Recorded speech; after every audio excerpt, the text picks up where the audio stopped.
நம்ம சென்ற வாரம் 14வது அதிகாரத்தை பார்த்தோம் இல்லையா? 14வது அதிகாரத்தில் 5 ராஜாக்கள் கொண்ட ஒரு அணி 12 வருஷமாய் கெதர்லா கோமேர் என்கிறவனை சேவித்து 13வது வருஷம் கலகம் பண்ணிட்டாங்க.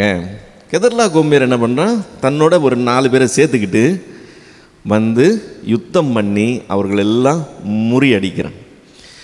இப்போ லோத்து அங்கே மாட்டிக்கிறான். அந்த யுத்தத்தில் இந்த 5 பேரை அவங்க தோக்கடிச்சு அவங்களுடைய காரியங்கள் எல்லாம் அவங்க பிடிச்சி கொண்டு போயிட்டாங்க. கொண்டு போயிட்டதுனால லோத்தும் அதில் மாட்டிக்கிட்டான். இப்போ ஆபிரகாமுக்கு செய்தி கேட்டோன்னே ஆபிரகாம் விரட்டிக்கிட்டு போய் அவங்கள எல்லாரையும் மீட்டு திரும்ப கொண்டு வருகிறான். அவங்கள முறியடித்து அவங்கக்கிட்ட இருந்து எல்லாத்தையும் மீட்டு திரும்ப கொண்டு வருகிறான் என்று சொல்லி நம்ம பார்த்தோம். இப்போ இந்த 14வது அதிகாரத்தில் நம்ம ஒரு பகுதியை அடுத்த வாரம் பார்க்கலாம் அப்படின்னு சொல்லி விட்டோம். அது என்னன்னு சொன்னால் 3 வசனம்தான். 14வது அதிகாரம் 18லிருந்து 20 வரைக்கும் உள்ள வசனங்களை நம்ம அடுத்த வாரம் பார்க்கலான்னு சொல்லி வைத்தோம்.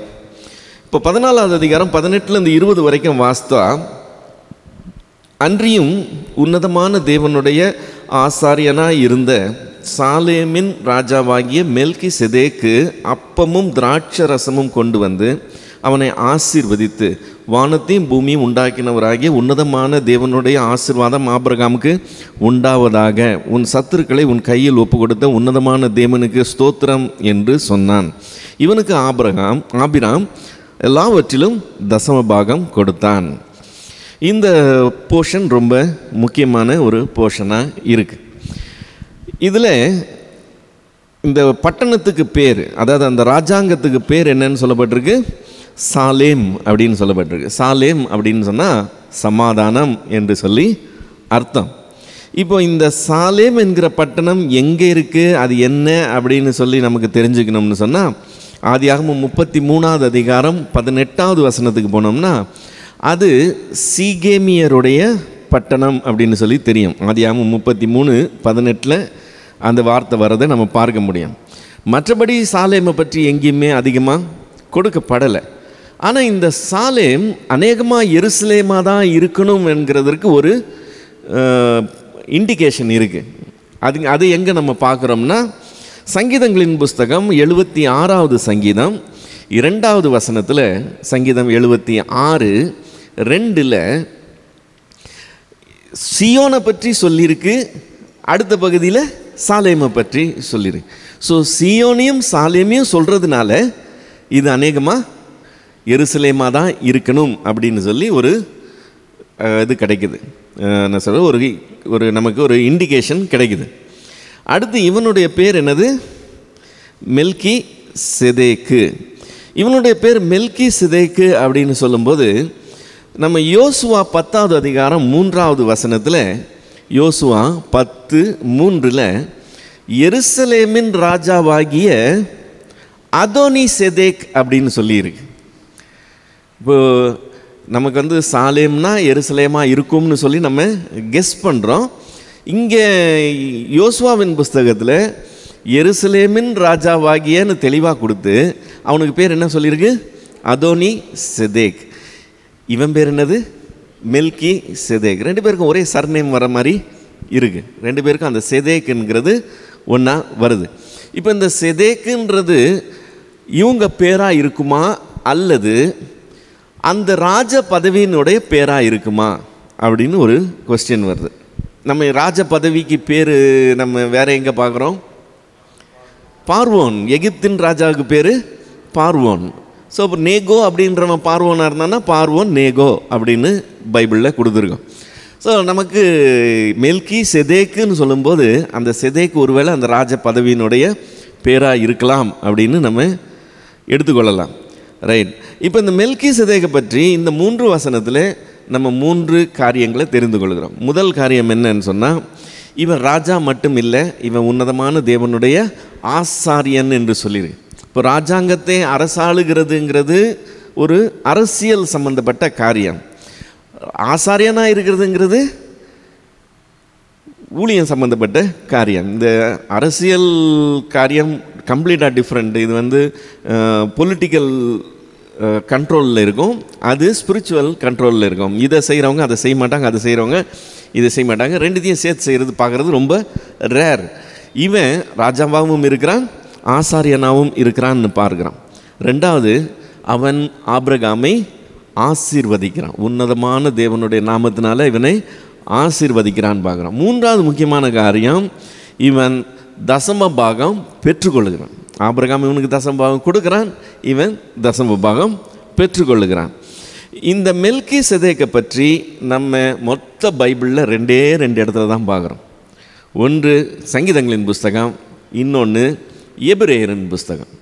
வேறு யாரும் மெல்கிசேதேக்கை பற்றி ஒன்றுமே பேசலை, நமக்கு எதுவுமே தெரியாது. சரிங்களா? இப்போ இந்த சங்கீதங்களின் புஸ்தகம் 110வது சங்கீதத்தில் மெல்கிசேதேக்கை பற்றி இந்த வார்த்தை வருது. இது கிறிஸ்துவின் சங்கீதமாக இருக்குது இல்லை? அந்த 110 ஃபுல்லாகவே கிறிஸ்துவை பற்றின தீர்க்க தரிசன சங்கீதம். அந்த தீர்க்க தரிசனத்தில் மெல்கிசேதேக்கு பயன்படுத்தப்படுகிறதை நம்ம பார்க்கிறோம். 110வது சங்கீதம் 4வது வசனம், நீர் மெல்கிசேதேக்கின் முறைமையின்படி என்றென்றைக்கும் ஆசாரியராய் இருக்கிறீர் என்று கர்த்தர் ஆணையிட்டார், மனம் மாறாமலும் இருப்பார் என்று சொல்லி கிறிஸ்துவை பற்றி தாவீது சொல்லுகிறதை நம்ம பார்க்குறோம். ஸோ கிறிஸ்துவின் பிறப்புக்கு 1000 வருஷத்துக்கு முன்னால் அவருடைய அஃபிஷியல் டியூட்டி என்னவா இருக்க போகுது அப்படின்னு சொல்லும்போது, அவர் ராஜாவாகவும் இருக்க போகிறார், அவர் ஆசாரியனாகவும் இருக்க போகிறார், அவர் மெல்கிசேதேக்கின் முறைமையின்படி ஆசாரியனாக இருப்பார்னு சொல்லி தேவன் ஆணையிட்டதா இந்த இடத்துல வருது. நம்ம இதுக்கு அடுத்து எங்கே பார்க்குறோம்? எபிரேயர் 5வது அதிகாரம், 6வது அதிகாரம், 7வது அதிகாரம். இது ஃபுல்லுத்துலேயும் மெல்கிசேதேக்கை பற்றி அக்கு வேறு ஆணி வேறா அங்கே கொடுத்துருக்கிறத நம்ம பார்க்க முடியும். ஸோ இப்போது கிறிஸ்து ஆசாரியனாக இருக்கணும்னு சொன்னால், யூதர்கள் மத்தியில் ஆசாரியர்கள் எதுலேருந்து தான் வரணும்? எந்த கோத்திரத்துலேருந்து தான் வரணும்? லேவி கோத்திரத்துலேருந்து தான் வரணும். கிறிஸ்து பிறந்தது யூதா கோத்திரம். யூதா கோத்திரத்தில் பிறந்தவங்க ஆசாரியர்களாக இருக்கவே முடியாது. எபிரேயரின் புஸ்தகத்தில் அதுதான் ஆர்கியூமெண்ட். என்ன ஆர்கியூமெண்ட்டு? இவர் யூதா குலத்தில் பிறந்திருந்தாலும் ஆசாரியனாக இருக்கிறார். ஆரோனின் அழைப்பின்படி, அந்த முறைமையின்படி இல்லை. ஆரோனுடைய அழைப்பு லேவி கோத்திரத்திலேருந்து உள்ள அழைப்பு, அந்த அழைப்பின்படி இல்லை. இது மெல்கிசேதேக்கின் முறைமையின்படி இவர் ஆசாரியராக இருப்பாருங்கிறது தான் அங்கே உள்ள ஆர்குமெண்ட். இதை நம்ம எபிரேயர் 7வது அதிகாரம் முதல் 10 வசனங்களில் பார்க்குறோம். எபிரேயர் 7 முதல் 10 வசனம் வாசம்னா இந்த ஆர்குமெண்ட்டை எடுத்து வைக்கிறத நம்ம பார்க்க முடியும். இப்போ இந்த மெல்கிசேதேக்கு யார் அப்படிங்கிறது குறித்து சில கொஸ்டின்ஸ் வருது. எபிரேயரை நம்ம அந்த 5, 6, 7 அதிகாரங்களை நம்ம கொஞ்சம் கவனித்து வாசித்தோம்னு சொன்னால் சில கேள்விகள் எழும்புகிறது உண்டு. இந்த மெல்கிசேதேக்கு ஆபிரகாமை ஆசீர்வதிச்சான்னா என்ன அர்த்தம்? சின்னவங்க பெரியவங்களை ஆசீர்வதிப்பாங்களா? ஆசீர்வதிக்க மாட்டாங்க. இவன் ஆபிரகாம் ஆசீர்வதிச்சான்னா இவன் ஆபிரகாமோட பெரியவன், நம்பர் 1. ரெண்டாவது, ஆபிரகாம் யாரோட பெரியவன்? வெற்றி பெற்று எல்லா கொள்ளையை கொண்டு போனாங்க பாருங்க, 4 ராஜாக்கள். அந்த 4 ராஜாக்களோட ஆபிரகாம் பெரியவன். அந்த 4 ராஜாக்கள் யாரோட பெரியவங்க? அந்த 5 ராஜாக்கள் தோற்று போனாங்க பாருங்க, அவங்களோட அந்த 4 ராஜாக்கள் பெரியவங்க. அப்போ இந்த 5 ராஜாக்களை விட, அந்த 4 ராஜாக்களை விட ஆபிரகாம், அவங்கள தோக்கடிச்ச ஆபிரகாமை விட இவன் பெரியவனாக இருக்கிறான்.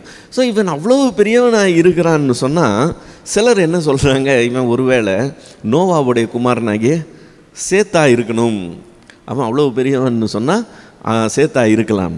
ஆனால் பைபிளில் எங்கேயும் அதுக்கு ஒரு இண்டிகேஷனும் எங்கேயுமே கிடையாது. இது வெறும் இமேஜினேஷன். அதனால் வெறும் இமேஜினேஷனுக்கு நம்ம வெயிட்டேஜ் கொடுக்க முடியாது. இது சேத்தா இருக்கிறதுக்கு வாய்ப்பு கிடையாது. இப்போ இவன் ஆபிரகாமையும் லேவியையும் விட பெரியவன் சொல்லியிருக்கு. ஏன்னா இவன் தசமபாகம் வாங்கினான். யார் தசமபாகம் யாருக்கு கொடுப்பாங்க? லேவியின் புத்திரருக்கு கொடுப்பாங்க. லேவியின் புத்திரர் தசமபாகம் வாங்குவாங்க. அந்த அதிகாரம் பெற்றவங்க அவங்க தான். இப்போ லேவியின் புத்திரர் தசமபாகம் வாங்குறாங்கன்னு சொன்னால், லேவியே தசமபாகம் கொடுக்குறான்னு சொல்லும்போது அங்கே என்ன சொல்லியிருக்கு? ஆபிரகாம் தசமபாகம் கொடுத்தான்னா லேவி ஆபிரகாமுடைய அறையில் இருந்து அவனும் சேர்ந்து தசமபாகம் கொடுத்தான் அப்படின்னு சொல்லியிருக்கு. இப்போ லேவியே தசம பாகம் கொடுக்குறான்னா ஆபிரகாமையும் லேவியை விட இவன் பெரியவன் சொன்னால், ஒருவேளை இந்த மெல்கிசேதேக்கு இவனுக்கு தாயும் இல்லை தகப்பனும் இல்லை, இவனுடைய பூர்வீகம் தெரியாது, அது இதெல்லாம் சொல்லும்போது ஒருவேளை தேவகுமாரனே வந்திருப்பாரோ அப்படிங்கிறது அடுத்த கொஸ்டின். அவன் கிறிஸ்துவாக இருக்க முடியுமா? பழைய ஏற்பாட்டில் கிறிஸ்து மெல்கிசேதேக்கா வந்தாரா அப்படிங்கிறது ஒரு கொஸ்டின். மறுபடியும் இதுவும் இமேஜினேஷன் தான், இதுக்கு ஆதாரம் ஒன்றுமில்லை. ஆதாரம் இல்லாததை நம்ம கன்ஃபார்மாக எடுத்துக்க முடியாது. ஃபேன்சிஃபுல்லாக இமேஜின் பண்ணலாம், ஆனால் அதுக்கு கன்ஃபர்மேஷன் எதுவும் இல்லை. கன்ஃபார்மாக தெரிகிற காரியம் என்னது? இவன் சாலேம் என்கிற ஊரினுடைய ராஜா. ஸோ சாலேம் என்கிறது பெரிய பிரதேசம் இல்லை, அது ஒரு பட்டணம். ஒரு பட்டணத்தின் ராஜான்னு சொன்னால் அங்கே இருக்கிற ஏகப்பட்ட குட்டி ராஜாக்களில் இவனும் ஒருத்தன் அப்படிங்கிறது கன்ஃபார்ம். இது கன்ஃபார்மான ஒன்று. ரெண்டாவது காரியம், இவன் ஆசாரியனாக இருக்கிறது ரொம்ப ஒன்றும் பெரிய விசேஷம் கிடையாது. ஆபிரகாம் கூட பலி செலுத்தினான்னு பார்க்குறோம். ஆசாரியன் தான் பலி செலுத்தணும்னா ஆபிரகாமுக்கு என்ன அதிகாரம் இருக்குது? அந்த காலத்தில் ஆதி முற்பிதாக்களின் நாட்களில் ஆபிரகாமும் பலி செலுத்தினான், ஈசாக்கும் பலி செலுத்தினான், யாக்கோபும் பலி செலுத்தினான். அதுக்கு சமகாலத்தில் இருந்த யோபுவும் அவனுடைய குமாரத்திகளுக்காக அவன் என்ன செஞ்சான்? அவனும் பலி செலுத்தினான்னு சொல்லி பார்க்குறோம். ஸோ வீட்டினுடைய தலைவனாக இருக்கிறவங்க தங்களுடைய குடும்பத்திற்கு என்ன சொல்கிறது, ரெப்ரசன்டேஷனாக தேவன் முன்னால் ஆசாரிய ஊழியம் செய்கிறது அந்த டைமில் பொதுவான காரியமாக இருக்குது. ஸோ இவன் ஆசாரியனாக இருக்கிறான்றது ரொம்ப ஒன்றும் ஆச்சரியமான நடக்காத ஒரு காரியம் அங்கே நடந்த மாதிரி நம்ம எடுத்துக்கொள்ள முடியாது. ஸோ முதலாவது இவன் ஒரு சின்ன ஊரினுடைய ஒரு ராஜா, அநேக குட்டி ராஜாக்களில் இவனும் ஒருத்தன். ரெண்டாவது, அந்த ஆசாரிய ஊழியம் ரொம்ப ஒன்றும் ஸ்பெஷலாக சொல்ல முடியாது. மூணாவது காரியம், இந்த முக்கியமான வார்த்தை வருது, உன்னதமான தேவனுடைய ஆசாரியன் வருது. இது ரொம்ப முக்கியமான வார்த்தை. தெய்வங்களுக்கு குறையே கிடையாது. பார்த்துக்கங்க, மனுஷன் பார்க்குறதெல்லாம் தெய்வம்னு கும்பிடுறவன் எல்லாத்தையும், இப்போ நம்ம இந்தியாவில் மட்டும் கிடையாது, இது ஆதி முதற்கொண்டு பார்க்குறதெல்லாம் தெய்வம்னு சொல்லி எல்லாத்தையும் வணங்குறவங்க.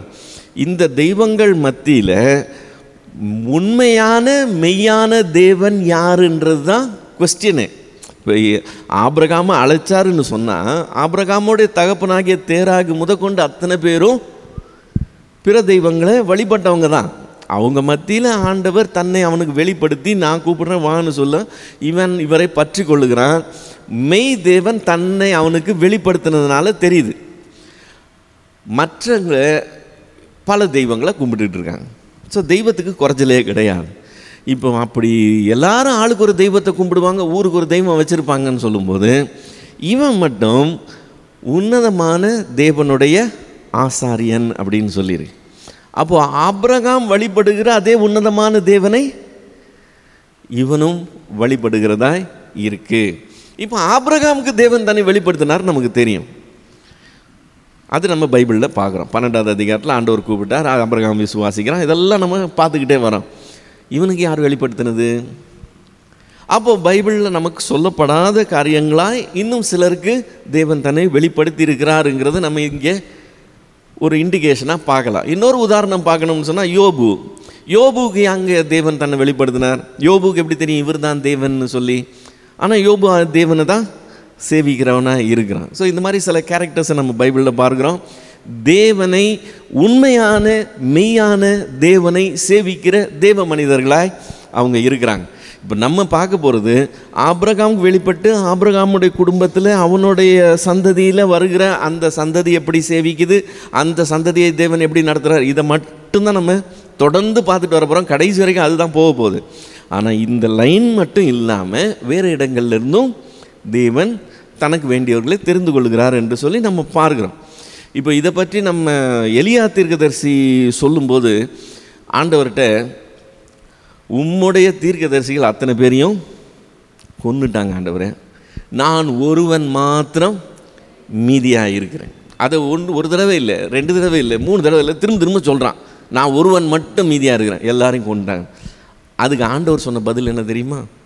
பாகாலுக்கு முடங்காத எத்தனாயிரம் பேர், அத்தனாயிரம் பேர் இருக்கிறாங்கன்னு சொல்கிறார். 1 ராஜாக்களின் புஸ்தகம் 19வது அதிகாரம் 10, 14, 18 இந்த வசனங்களில் பார்த்தோம்னா, நீ மட்டும் இல்லை, நீ நினச்சிக்கிட்டு இருக்க நீ மட்டும்தான் இருக்கிறேன்னு. ஆனால் பாகாலுக்கு முழங்காத முழங்கால்கள் அந்த பட்டணத்தில் ஆகாப்புக்கு பயப்படாமல் தொடர்ந்து என்ன சேவிக்கிறவங்க இவ்வளோ பேர் இருக்கிறாங்க, ஆயிரக்கணக்கில் இருக்கிறாங்கன்னு தேவன் சொல்லுகிறத நம்ம பார்க்குறோம். ஸோ நம்ம இது மட்டும்தான்னு சொல்லி எடுக்க முடியாது. இதுக்கு அப்பாற்பட்டும் தேவன் கிரியை செய்து வருகிறாருங்கிறத நம்ம கவனிக்கணும். ரைட். இப்போது தசம பாகம் கொடுக்கப்பட்டது, தசம பாகம் வாங்கப்பட்டது. இந்த தசம பாகன்றது ரொம்ப என்ன சொல்கிறது, ஒரு வெயிட்டான சப்ஜெக்ட். சர்ச் நடத்துகிறவங்க எல்லாம் தசம பாகத்தை பற்றி சொல்லுவாங்க. அது முக்கியமான சப்ஜெக்டாக அவங்க எடுத்து ஹேண்டில் பண்ணுவாங்க. மற்றவங்க அதை பற்றி அதிகமாக பேச மாட்டாங்க. இப்போ யார் என்ன சொல்கிறாங்கன்றது நமக்கு முக்கியம் கிடையாது. நமக்கு என்ன முக்கியம்? வேதம் என்ன சொல்லுது, எது சத்தியம்ங்கிறது தான் நமக்கு முக்கியம். இப்போ இங்கே 14வது அதிகாரம் 20வது வசனத்தில் இவனுக்கு ஆபிராம் எல்லாவற்றிலும் தசம பாகம் கொடுத்தான். எந்த கட்டளை கொடுக்கப்படலை. தசம பாகம் நீ கொடுக்கணும், 10ல் 1 கொடுக்கறது கர்த்தருக்கு கொடுக்கறது முக்கியம், அது 10ல் 1 கர்த்தருடையது அப்படிலாம் கொடுக்கல. இந்த பிரமாணங்கள்லாம் எப்போ வரப்போகுது? பின்னாடி காலத்தில் வரப்போகுது. இல்லை, மோசே காலத்தில் தான் அதெல்லாம் கொடுக்கப்பட போகுது. மோசே காலத்தில் கொடுக்கப்படுகிறதுக்கு முன்னாடியே வழக்கத்தில் இருக்கிறதா நம்ம பார்க்கறது என்னது? தசம பாகம் கொடுக்கறது. நியாய பிரமாணம் கொடுக்கறதுக்கு முன்னாடியே வழக்கத்தில் இருக்குதுன்னு மட்டும் நாம் இதிலேருந்து தெரிஞ்சுக்கிறோம். அதே மாதிரி காயின் ஆபேல் காணிக்கை கொண்டு வந்தாங்க. காணிக்கை கொண்டு வர சொல்லி யார் சொன்னது? யார் பிரமாணம் கொடுத்தது? காணிக்கை வாங்கிறது, அந்த காரியங்கள் எல்லாம் நம்ம நியாயப்பிரமாணத்தில் தான் பார்க்குறோம். நியாயப்பிரமாணத்துக்கு முன்னாடியே ஆதி மனுஷர்கள் மத்தியிலேயே அந்த இன்ட்யூஷனே என்ன இருக்குது? தேவனுக்கு முன்னாடி நம்ம காணிக்கை கொண்டு போய் வைக்கணும். பலி செலுத்தணுங்கிறது யார் சொல்லி கொடுக்கறது? நியாயப்பிரமாணம் வந்த அப்புறம் தான் பலி செலுத்தினாங்கன்னு இல்லை, அதுக்கு முன்னாடியே பலி செலுத்தினாங்கன்னு சொல்லி பாருங்க. ஸோ இந்த மாதிரி சில காரியங்கள் நியாயப்பிரமாணத்தில் பின்னாடி கொடுக்கப்படுது, சட்டமாக்கப்படுது, அது முறைமைக்காக கொண்டு வரப்படுது. ஆனால் அதுக்கு முன்னாடியே அது வழக்கத்தில் இருக்குது. அவங்களுக்கு ஒன்றும் அது புதுசு கிடையாது. தசமபாகம் கொடுக்கறது ஒரு பழக்கமாக இருக்குதுன்னு சொல்லி நம்ம தெரிந்து கொள்கிறோம். இப்போ இந்த தசம பாகத்தை பற்றி பார்க்கும்போது சில ஃபேக்ட்ஸை நம்ம ஃபேக்டர் பண்ணோம், நம்ம கணக்கில் கொண்டு வரணும். என்னென்னா, எண்ணாகமம் 18:21 படி தசம பாகம் யாருடைய சுதந்திரம்னு சொல்லியிருக்கு? லேவி புத்திரருடைய சுதந்திரம். அதுதான் அவங்களுக்கு ஏர்னிங், அதுதான் அவங்களுக்கு சாப்பாடு. மற்றவங்க எல்லாருக்கும் இடம் கொடுக்கப்படுது, லேவியருக்கு மட்டும் இடம் கொடுக்கப்படலை. மற்றவங்க எல்லாருமே தசம பாகம் கொண்டு வந்து கொடுக்கணும். அதுதான் லேவியருக்கு சோர்ஸ் ஆஃப் இன்கம்மே. லேவியருக்கு அதுதான் சுதந்திரம். நிலம் சுதந்திரமாக கொடுக்கப்படலை. ஆனால் எல்லாத்தையும் லேவிக்கு கொடுன்னு சொல்கிறதோடு சேர்த்து இன்னொரு காரியம் தசம பாகத்தில் இருக்குது, நம்ம அதையும் கவனிக்கணும். உபாகமம் 14வது அதிகாரம், உபாகமம் 14:22 29 வரைக்கும் உள்ள வசனங்களை வாசித்தீங்கன்னா, உபாகமம் 14:22 29 வரைக்கும் உள்ள வசனங்களை வாசித்தீங்கன்னா, தசம பாகத்தை எப்படி செலுத்தணும்னு சொல்லியிருக்கு. எப்படி செலுத்தணுமா? நீ உன்னுடைய பொருட்களை தூக்கிக்கிட்டு நீ எருசலேம் வரைக்கும் நான் தெரிந்து கொள்ளுகிற இடம் வரைக்கும் உன்னால் போக முடியலன்னு சொன்னால், அதெல்லாம் விற்று காசாக்கி காசை எடுத்துக்கிட்டு போயிட்டு அங்கே போயிட்டு நீ மறுபடியும் அதெல்லாம் பொருளாக மாற்றி, இப்போ ஆடு மாடு என்னெல்லாம் நீ பலியாக செலுத்தணும் கொண்டு போனியோ அது எல்லாத்தையும் இங்கே காசாக மாற்றி அங்கே கொண்டு போய் வாங்கி என்ன செய்யணும்னு சொல்லியிருக்குன்னு சொன்னால், நீயும் உன் வீட்டாரும் உன் வாசற்படியில் இருக்கிற லேவியனும் புசிங்கன்னு சொல்லியிருக்கு. இப்போ 100% லேவியனுக்கு கொடுன்னு சொல்லியிருக்கா, இல்லை நீயும் சாப்பிடுன்னு சொல்லியிருக்கா? தசம பாகம் என்னது இல்லை, தசம பாகம் அவனுக்கு கொடுக்கணும். இப்போ அதில் நான் கை வைக்கக்கூடாது. ஆனால் இந்த இடத்துல என்னன்னு சொல்லியிருக்கு? நீ செலுத்த வேண்டிய விதம்னு சொல்லும்போது நீயும் லேவியனும் உங்கள் வீட்டாரும் புசிங்கன்னு சொல்லியிருக்கு. இப்போ இதில் சம்திங் டிஃப்ரெண்ட். நம்மளை இமேஜின் பண்ணுறதுக்கும் ஆக்சுவலாக நடைமுறையில் இருக்கிறதுக்கும் சில வித்தியாசங்கள் இருக்குது. இன்னும் வேறு இடங்களில் இந்த தசம பாகத்தை எடுத்து தரித்திரருக்கும் கொடுக்க சொல்லியும் இருக்கிறத பார்க்க முடியும். நான் ரொம்ப டீட்டெயிலாக எடுத்துகிட்டு வரல, ஆனால் அப்படியும் இருக்குது. ஆனால் நாம் அதை 100% இது கர்த்தருடையதுன்னு சொல்லி நம்ம வந்து ஒரு ஸ்ட்ரிக்டான ஒரு ரூலாக அங்கே பார்க்கல. அங்கே நடைமுறையில் இப்படி தான் இருக்குங்கிறத நம்ம பார்க்குறோம். இது அவ்வளவும் பழைய ஏற்பாட்டில் மட்டும்தான் அதிகமாய் பேசப்படுகிற சப்ஜெக்டாக இருக்கும். மல்கியா தீர்க்கதரிசி வரைக்கும் தசமபாகத்தை பற்றி ஸ்ட்ரிக்டாக பேசுகிறத நம்ம பார்க்க முடியும். மத்தேயுவில் ஆரம்பித்த அப்புறம் நம்முடைய ஆண்டவராகிய இயேசு கிறிஸ்து ஊழியம் செய்ய ஆரம்பித்த பின்னால் இந்த தசம பாகம் என்கிற வார்த்தை 4 இடங்களில் வருது. அதில் 1 ரெப்படிஷன். ஸோ மொத்தம் 3 இடத்துல மட்டும்தான் தசம பாகம்ங்கிற வார்த்தை வருது. அங்கேயும் எங்கே வருதுன்னு சொன்னால் மத்தேயு 23:23 எப்படி தசம பாகம் செலுத்துகிறாங்கன்னு சொல்லும்போது, நீ வந்து பூண்டு இது சின்ன சின்ன பொருள் இதிலெல்லாம் நீ என்ன செய்கிற, தசம பாகம் செலுத்துகிற அப்படின்னு சொல்லும்போது அந்த வார்த்தை வருது. லூக்கா 11:42 அதனுடைய ரெப்பிட்டிஷன். லூக்கா 18:12 வந்தோம்னு சொன்னால், அந்த பரிசேயன் தன்னை பற்றி பெருமையாக பேசும்போது, நான் 10ல் ஒரு பங்கு நான் தசமபாகமாக கொடுக்குறேன்னு சொல்லி தான் செய்கிற காரியங்களே பெருமையாக தேவன் முன்னாடி ஜெபம் பண்ணும்போது அறிக்கை எடுக்கிறது அங்கே ஒரு இடத்துல வருது. அதோடு எங்கே வருதுன்னு சொன்னால், எபிரேயர் 7வது அதிகாரத்தில் ஆபிரகாம் அவனுக்கு தசமபாகம் கொடுத்தான்ற வார்த்தை.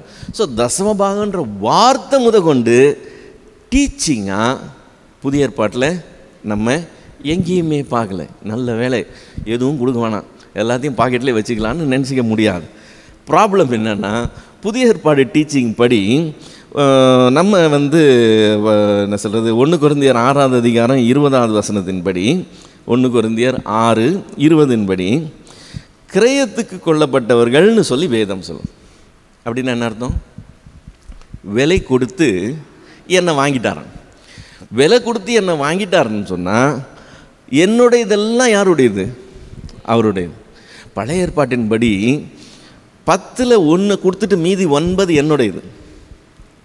புதிய ஏற்பாடின்படி நானும் அவருடையவன், என்னுடைய 10 அவருடையது. இதுதான் புதிய ஏற்பாட்டின் டீச்சிங். இயேசு கிறிஸ்துவோ அப்போஸ்தலர்களோ வேறு எங்கேயுமே நம்ம தசம பாகம் என்கிற வார்த்தையை நம்ம பார்க்கல. ஆனால் நீங்கள் கிரயத்துக்கு கொள்ளப்பட்டீங்க, நீங்கள் உங்களுடையவர்கள் அல்ல, நீங்கள் கிறிஸ்துவனுடையவர்கள்னு சொல்லி தெளிவாக சொல்லப்பட்டிருக்கிறத பார்க்குறோம். உக்ரானத்துவம் என்கிற வார்த்தை வருது. உக்ரானத்துவம்னா என்னது? ஒரு மேனேஜராக இருக்கிறது. ப்ராப்பர்ட்டியை மேனேஜ் பண்ணுறாங்கன்னு வச்சுக்கோங்களேன். ப்ராப்பர்ட்டிக்கு இவங்க சொந்தக்காரர் கிடையாது, ஓனர் மாதிரி இருந்து செயல்படுவாங்க. ஒரு பெரிய ஒரு பிஸ்னஸ் நடக்குதுன்னு வச்சுக்கோங்களேன். அந்த பிஸ்னஸில் அந்த ஓனர் தான் உட்காரணும் அவசியம் கிடையாது. அங்கே ஒரு ஜென்ரல் மேனேஜர் உட்கார வச்சு அவர் செய்யலாம். ஜென்ரல் மேனேஜர் எல்லாத்தையும் ஓனர் மாதிரியே டிசைட் பண்ணுவார், ஆனால் அவர் ஓனர் கிடையாது. அதுக்கு பேர் என்னது? உக்கிரானத்துவம். இப்போ இந்த ஜென்ரல் மேனேஜர் அவர் எடுக்கிற டெசிஷனுக்கெல்லாம் யாருக்கு பதில் சொல்ல வேண்டியிருக்கும்? ஓனருக்கு பதில் சொல்ல வேண்டியிருக்கும். இப்போ நாம் நம்முடையவர்கள் அல்லவா, நம்முடையதெல்லாம் அவருடையதான். இப்போ நாம் இவைகளுக்கு உக்ரானக்காரன், நான் பாஸ், நான் தான் எல்லாத்தையும் டிசைட் பண்ணுறேன்னு என்கிட்ட கொடுத்துருக்கிறாரு. ஆனால் நான் பாஸ் இல்லை, அவர் தான் பாஸ். நான் இங்கே இதை மேனேஜ் பண்ணுறவனா இருக்கிறேன். அவருக்கே ஒரு நாள் நான் கணக்கு ஒப்புவிக்கணும்னு சொல்லும்போது என்னிடத்தில் கொடுக்கப்பட்ட எல்லாத்தையும் குறித்து நான் என்ன செய்யணும்? கணக்கு ஒப்புவிக்கணும். இதுதான் புதிய ஏற்பாட்டினுடைய சத்தியம். அப்படி இருக்கும்போது பழைய ஏற்பாட்டில் அவங்க 10ல் 1 தேவனுடையதுன்னு சொல்லி எடுத்து வச்சாங்கன்னு சொல்லி பழைய ஏற்பாட்டின் காரியங்களை நம்ம பார்க்குறோம். ஸோ புதிய ஏற்பாட்டில் 10மே கர்த்தருடையதுன்னு சொல்லும்போது 10ல் 1ஆவது கர்த்தருக்கு கொடுங்கன்னு சொல்லி ஊக்கப்படுத்தலாம். அதில் தப்பு இல்லை. மினிமம் அதையாவது செய்யுங்கன்னு சொல்லி ஊக்கப்படுத்தலாம். ஊழியங்களை தாங்குங்க, நீங்கள் இதை செய்யுங்க. ஆனால் என்ன செய்ய முடியாது? கட்டாயப்படுத்த முடியாது, கம்பல் பண்ண முடியாது. நீ கொடுத்து தான் ஆகணும் அப்படின்னு சொல்லி மிரட்ட முடியாது. நீ கொடுக்கலன்னா உனக்கு சாபம், கொடுத்தனா ஆசீர்வாதம்னு கிளப்பி விடக்கூடாது. வேதம் என்ன சொல்லுது? பழைய ஏற்பாட்டில் தசம பாகம் இருந்துச்சு, அது நியாயப்பிரமாணத்தின்படி இந்த தசம பாகம் இருக்குது. ஆனால் புதிய ஏற்பாட்டில் வரும்போது 100% தேவனுடையது. நாம் எல்லாம் அவருடையதை நாம் மேனேஜ் பண்ணுறோம், ஒன்றுமே என்னது கிடையாது, அவர் தான் ஓனர். ஆனால் 10ல் 1ஆவது கொடுங்கன்னு சொல்லுகிறதுல தப்பு இருக்காது. தேவனுக்கு கொடுக்கறதுல ஊக்கப்படுத்துறதுல தப்பு கிடையாது. உன் பொருளாலும் உன் விளைவின் முதற் பலனாலும் தேவனை கனம் பண்ணுங்கிறது சத்தியம். ஏன்னா தேவனை கனம் பண்ணுறது பல விதமாக கனம் பண்ணலாம். என்னுடைய மெட்டீரியல் வெல்த்தை வச்சும் தேவனை கனம் பண்ணுகிறதுங்கிறது தேவன் என்னிடத்துலேருந்து எதிர்பார்க்குற காரியம். இது மாறாத சத்தியம். அவரை கனம் பண்ணுகிறவர்கள் அவர் என்ன செய்கிறாரா? அவரும் கனம் பண்ணுகிற தேவனாக இருக்கிறார். நான் கனம் பண்ண தவறினா அது அவர் பார்வையில் குற்றமாக இருக்கும். இதை போதிக்கணும், இதை சொல்லிக் கொடுக்கணும். இது தேவன் முன்னால் சரியான செம்மையான காரியமாக இருக்குங்கிறதுல ஊக்கப்படுத்தலாம். ஆனால் என்ன செய்ய முடியாது? 10ல் 1 நீ கொடுத்து தான் ஆகணும்னு கட்டாயப்படுத்த முடியாது. அது ஒரு போதனையாக கொண்டு வர முடியாது. அது அங்கே தான் மிஸ்டேக் நடக்குது. ஸோ இது தசம பாகம் பற்றி வேதம் சொல்லுகிற காரியம் இதுதான். ஸோ ஆபிரகாம் தசம பாகம் கொடுத்தான், இவன் தசம பாகம் வாங்கினான். 14வது அதிகாரம் க்ளோஸ். இப்போ 15வது அதிகாரத்துக்கு வருவோம். இந்த 15வது அதிகாரம் பைபிளில் ஆதியாகமத்தில் ரொம்ப ரொம்ப ரொம்ப முக்கியமான ஒரு அதிகாரம். இதில் வர சில காரியங்கள்லாம் கடைசி வரைக்கும் மென்ஷன் ஆக போகிற விஷயங்கள்.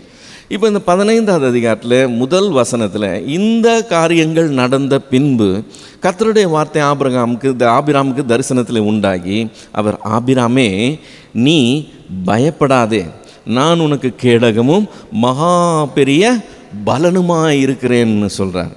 இந்த காரியங்கள் நடந்த பின்புன்னு சொன்னால் இந்த யுத்தம் முடிந்த பின்பு, ஆபிராம் வெற்றி பெற்ற பின்பு, ஆபிராம் அந்த சோதோமின் ராஜாவுக்கு முன்னாடி நீ என்ன ஐஸ்வர்யவாக்கி நான் ஆக்கினான்னு சொல்லக்கூடாது அப்படின்னு சொல்லி கர்த்தருக்கு முன்னால் தன்னுடைய கையை உயர்த்தின பின்பு, இந்த காரியங்கள் நடந்த பின்பு தேவன் ஆபிரகாமுக்கு தரிசனம் ஆகிறார். இப்போ இந்த இடத்துல அவர் தரிசனமாய் டைரெக்டாக வந்தாருன்னு இல்லை. அங்கே என்னன்னு இருக்குது? இந்த காரியங்கள் நடந்த பின்பு கர்த்தருடைய வார்த்தை ஆபிராமுக்கு தரிசனத்தில் உண்டாயிடுது. இப்போ தரிசனமாக ஒரு ஃபிகராக முன்னாடி தோன்றினார்னு இல்லை, சத்தம் மட்டும் கேட்குறான், வார்த்தை மட்டும் வருது. ஆனால் அது தரிசனத்தில் வருது. தரிசனத்தில் தேவனுடைய வார்த்தையை அவன் கேட்கிறான். இப்போ இது எத்தனாவது தடவை ஆண்டவர் ஆபிரகாம்கிட்ட பேசுகிறாரு? 12வது அதிகாரத்தில் அவனை அழைத்தப்போ ஒரு தடவை பேசினார்.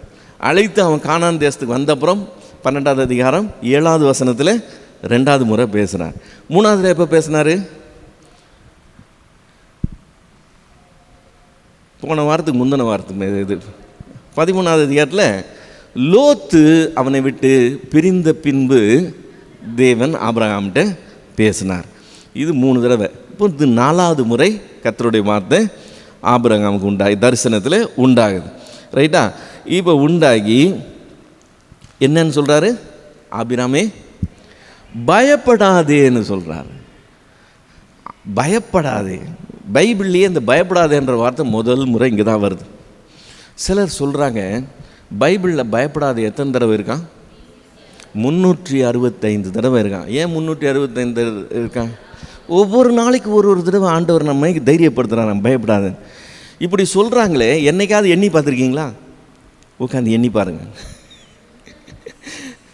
சொல்கிறாங்கன்னு எடுக்காதீங்க, சும்மா ஒரு தடவை உட்காந்து எண்ணி பார்த்துருவோம், பயப்படாத எங்கெல்லாம் வருதுன்னு. நிச்சயமாக 365 தடவை இல்லைங்க. தேடி இருக்கீங்களா? எத்தனை தடவை வருது? இல்லை, வரல. இல்லை இல்லை இல்லை, கன்ஃபார்ம். நான் தேடி இருக்கேன், இல்லை. 365 தடவை இல்லை. ஃபர்ஸ்ட் ஆஃப் ஆல், தேவன் ஒவ்வொரு நாளும் உங்களை பார்த்து பயப்படாதுன்னு சொன்னால் தான் பயப்படாமல் இருப்பீங்களா? ஒரு தடவை சொன்னால் பயப்படாமல் இருக்க மாட்டிங்களா? ஆண்டவர் ஒரு தடவை சொன்னாலே போதும். அது ஒவ்வொரு நாளும் டெய்லி உங்களுக்கு சொல்லணுன்ற கட்டாயம் கிடையாது. ஸோ சில தவறான ஒரு என்ன சொல்கிறது அபிப்பிராயங்கள் கேரி ஓவர் ஆகுது. அதில் இது ஒன்று, பயப்படாதேன்னு 365 தடவை சொல்லியிருக்கிறேன். 365 தடவை சொல்லலை. நம்பர் 1. நம்பர் 2, ஆபிரகாம்கிட்ட பயப்படாதேன்னு சொல்கிறதுக்கு காரணம் இருக்குது. ஏன்னா இந்த யுத்தத்தில் ஜெயிச்சிட்டான். அதுக்காக யுத்தம் முடிந்த பின்னால் இவன் சேஃபாக இருப்பான்னு கேரண்டி கிடையாது. அவங்க மறுபடியும் கூட்டம் கூட முடியும், மறுபடியும் யுத்தம் எழும்ப முடியும், மறுபடியும் பிரச்சனைகள் வர முடியும். அவங்க பழி வாங்கிறதுக்கு வரலாம், அவங்க தேடிக்கிட்டு வரலாம். நிறைய பிரச்சனைகள் இவனை தேடி வர்றதுக்கு வாய்ப்பு இருக்குது. இதெல்லாம் அவன் மைண்டில் ஓடி இருக்கும். ஏன்னா இவன் வெளியூர்லேருந்து வந்திருக்கிறான், வந்த இடத்துல இந்த பிரச்சனையில் இவன் இறங்கி இவன் ஒரு செயல்பாடு பண்ணிட்டான். இன்றைக்கி ஜெயம் கிடச்சிருச்சு, ஆனால் இது எவ்வளோ நாளைக்கே இந்த இதை மெயின்டைன் பண்ண முடியும்னு சொல்ல முடியாது. அவங்க இவனுக்கு எதிராக கூட்டம் கூட்டிட்டாங்கன்னா இவனுடைய நிலைப்பாடு கொஞ்சம் கஷ்டமாக இருந்திருக்கும். ஆனால் ஆண்டவர் அவனை தைரியப்படுத்துகிறார். பயப்படாத, நான் என்னவா இருக்கேன் உனக்கு, கேடகமும் மகா பெரிய பலனுமாக இருக்கிறேன். நான் உனக்கு கேடகமாக இருக்கிறேன்பா, உனக்கு நீ பயப்படாதேன்னு சொல்கிறார். இப்போது தேவன் கேடகமாக இருந்தாருன்னு வச்சுக்கோங்களேன், நம்ம உலகமே நமக்கு எதிர்த்து நின்னாலும் பயப்பட வேண்டியதில்லை. தேவன் நம்மை காக்கிறவராக இருந்தால் உலகமே நமக்கு எதிர்த்து வந்தாலும் நம்ம பயப்பட வேண்டியதில்லை. ஆனால் தேவன் நம்மோட இல்லைன்னு வச்சுக்கோங்க, நீங்களும் நானும் புள்ள பூச்சிக்கு கூட பயப்படணும். இதுதான் உண்மை. தேவன் நம்மோட இருந்தால் எதை பற்றி நம்ம கவலைப்பட வேண்டியதே இல்லை. தேவன் கூட இருந்து எப்படி நடத்துவார்னு சொல்லி சங்கீதங்களின் புஸ்தகத்தில் தாவீது ரொம்ப அழகாக சொல்கிறத நம்ம பார்க்க முடியும். சங்கீதம் 121:5 நம்ம எல்லாருக்கும் மனப்பாடமாக தெரியும். 121:5, அவர் உன் வலது பாரிசத்தில் உனக்கு நிழல் மாதிரி நிற்பாரா, ரைட் ஹேண்ட் சைடில். இப்போ இந்த வலது பாரிசத்தில் நிழலாய் நிற்கிறார்னு சொல்லும்போது வலது பாரிசத்தில் நிற்கிற ஆண்டவர் எப்படி தப்பு வைப்பார்னு சொல்லி இன்னொரு வசனம் இருக்குது. 17ஆவது அதிகாரம் சங்கீதம் 17:7.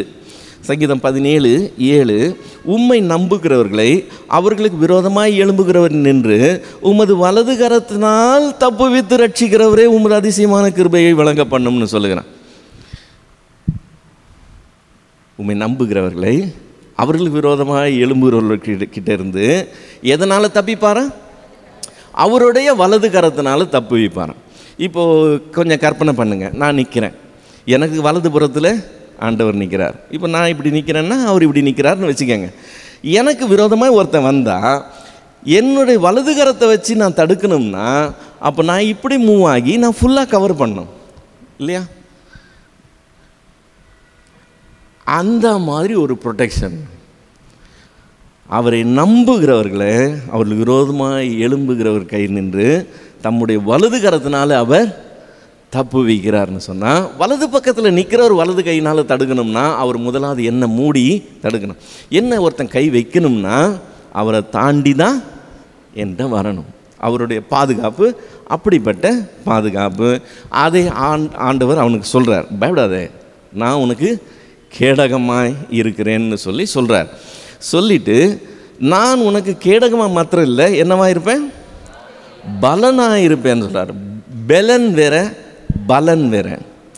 நான் உனக்கு பெலனாக இருப்பேன்னு என்ன அர்த்தம், நான் உன்னை ஸ்ட்ரெங்தன் பண்ணுவேன், நான் உனக்கு பெலன் கொடுப்பேன்னு அர்த்தம். பெலன் பற்றி பேசலை, நான் உனக்கு பலனாக இருக்கிறேன்னு சொல்கிறார். தேவனை நம்முடைய பலனாக பெற்றுக்கொள்ளுகிறது பெரிய காரியம், பெரிய காரியம். இதில் தாவீது 100% கரெக்டாக இருக்கிறத நம்ம பார்க்க முடியும். 100% கரெக்டாக இருக்கிறது பார்க்க முடியும். அவன் சங்கீதம் 18:1, சங்கீதம் 18 ஸ்பெஷாலிட்டி என்னன்னு சொன்னால், சவுலினுடைய கைக்கும் எல்லா சத்துருக்களுடைய கைக்கும் தேவன் அவனை தப்பித்த பின்னால் அவன் பாடின பாட்டு. அந்த பாட்டில் முதல் சென்டென்ஸ் என்னது, என் பெலனாகிய கர்த்தாவே உம்மில் அன்பு கூறுவேன். அவர் தான் எனக்கு பெலன், ஆனால் நான் எதில் அன்பு கூறுவேன், உம்மில் அன்பு கூறுவேன்னு சொல்லுகிறான். இன்னொரு சங்கீதத்தில் பார்த்தோம்னு சொன்னால் 119வது சங்கீதம் 57வது வசனம், 119வது சங்கீதம் 57வது வசனம், கர்த்தாவே நீரே என் பங்கு. எனக்கு என்ன வேணும் தெரியுமா, எனக்கு என்ன வேணும், நீங்கள் தான் வேணும் ஆண்டவர். இப்போது சாலமோன் கிட்ட ஆண்டவர் கேட்டார், உனக்கு என்ன வேணும். சாலமோன் என்ன கேட்டான், எனக்கு ஞானத்தை கொடுங்க ஆண்டவரேன்னு சொல்லி கேட்டான். ஆண்டவர் அதை மெச்சி கொண்டார். என்னென்னு, நீ ஐஸ்வர்யத்தை கேட்கல, உன் சத்துருக்கள் என்னுடைய தலையை கேட்கல, நீ நீண்ட ஆயுளை கேட்கல, நீ ஞானத்தை கேட்டேன்னு மெச்சி கொண்டார். அதை காட்டிலும் தாவீது ஒரு ஸ்டெப் மேலே, தாவீது கர்த்தருடையதை கர்த்தரிடத்திலிருந்து வருகிறதை தேடவே இல்லை. அவன் யாரை தான் தேடிக்கிட்டு இருந்தான், யாரை தான் வேணும்னு சொல்லிக்கிட்டு இருந்தான், நீரே என் பங்கு ஆண்டவர். நான் எதில் அன்பு கூறுவேன், உம்முடையதில் அல்ல, உம்மில் அன்பு கூறுவேன். இப்போ சாலமோன் கிட்ட கேட்ட அதே கேள்வி ஆண்டவருக்கு தாவீதுகிட்ட கேட்டிருந்தா, ஆண்டவர் எனக்கு என்ன வேணும், நீங்கள் இருக்கிற வரைக்கும் எனக்கு ஒன்றும் குறையில்லை, எனக்கு நீங்கள் இருந்தால் போதும்னு சொல்லிட்டு இருப்பான். ஒரே வார்த்தையில் முடிஞ்சு போயிருக்கோம். சாலமோன் கேட்டது தப்பு இல்லை, ஆனால் அதை விட இவன் கேட்குறது மேலான காரியம். ஆண்டவர் இங்கே ஆபிரகாமுக்கு கொடுக்குற ஆஃபர் அதுதான். பயப்படாதப்பா, நான் உனக்கு பலனாக இருக்கிறேன், நானே உன்னோட இருக்கிறேன், நீ பயப்பட வேண்டிய அவசியம் கிடையாது, நான் உனக்காக இருப்பேன் அப்படின்னு சொல்லி அவனுக்கு கேரண்டி கொடுக்குறத நம்ம பார்க்குறோம். அதுக்கப்புறம் 2வது 3வது வசனத்துக்கு வந்தோம்னா, ஆதியாகமம் 15வது அதிகாரம் 2வது 3வது வசனத்தில் அதற்கு ஆபிராம், கர்த்தராகிய ஆண்டவரே, அடியனுக்கு என்ன தருவீர், நான் பிள்ளை இல்லாமல் இருக்கிறேனே, தமஸ்கு ஊரானாகி இந்த எலையேசர் என் வீட்டு விசாரணை கர்த்தனாய் இருக்கிறானே என்றான். பின்னும் ஆபிராம், தேவரீர் எனக்கு புத்திர சந்தானம் அருளவில்லை, இதோ என் வீட்டிலே பிறந்த பிள்ளை எனக்கு சுதந்திரவாளியாய் இருக்கிறான் என்றான். 12வது அதிகாரம் 1 வசனத்தில் ஆண்டவர் அவனை அழைக்கிறார். அழைக்கும்போது 4வது வசனம் சொல்லுது அவனுடைய வயசு 75ன்னு சொல்லி. ஸோ இந்த 15வது அதிகாரம் முடிஞ்சு 16வது அதிகாரம் நம்ம வாசிக்கும்போது இந்த சம்பவம் நடக்கும்போது ஆபிரகாமுக்கு 85 வயசுங்கிறது நமக்கு தெரிய வரும். இப்போ இதில் இருக்காது, அடுத்த அதிகாரத்தில் இருக்கும். ஸோ 85 வயசு. அப்போ எத்தனை வருஷம் ஆச்சு? 10 வருஷம் ஆச்சு. பிள்ளை இல்லாத ஒருத்தனை கூப்பிட்டு நான் உன் சந்ததியை பெருக பண்ணுவேன்னு சொல்லிட்டார். உனக்கு ஒரு பிள்ளை தருவேன், 2 பிள்ளை தருவேன்னு சொல்ல, உன் சந்ததியை பெருக பண்ணுவேன், நீ இப்படி இருப்பேன் அப்படி இருப்பேன்னு சொல்லி கூட்டிகிட்டு வந்தார். நம்பி வந்துட்டான். 1 வருஷம் ஆச்சு, 2 வருஷம் ஆச்சு, 3 வருஷம் ஆச்சு, இன்னும் பிள்ளையே காணும். 4 வருஷம் ஆச்சு, 5 வருஷம் ஆச்சு, 10 வருஷம் ஆயிடுச்சு.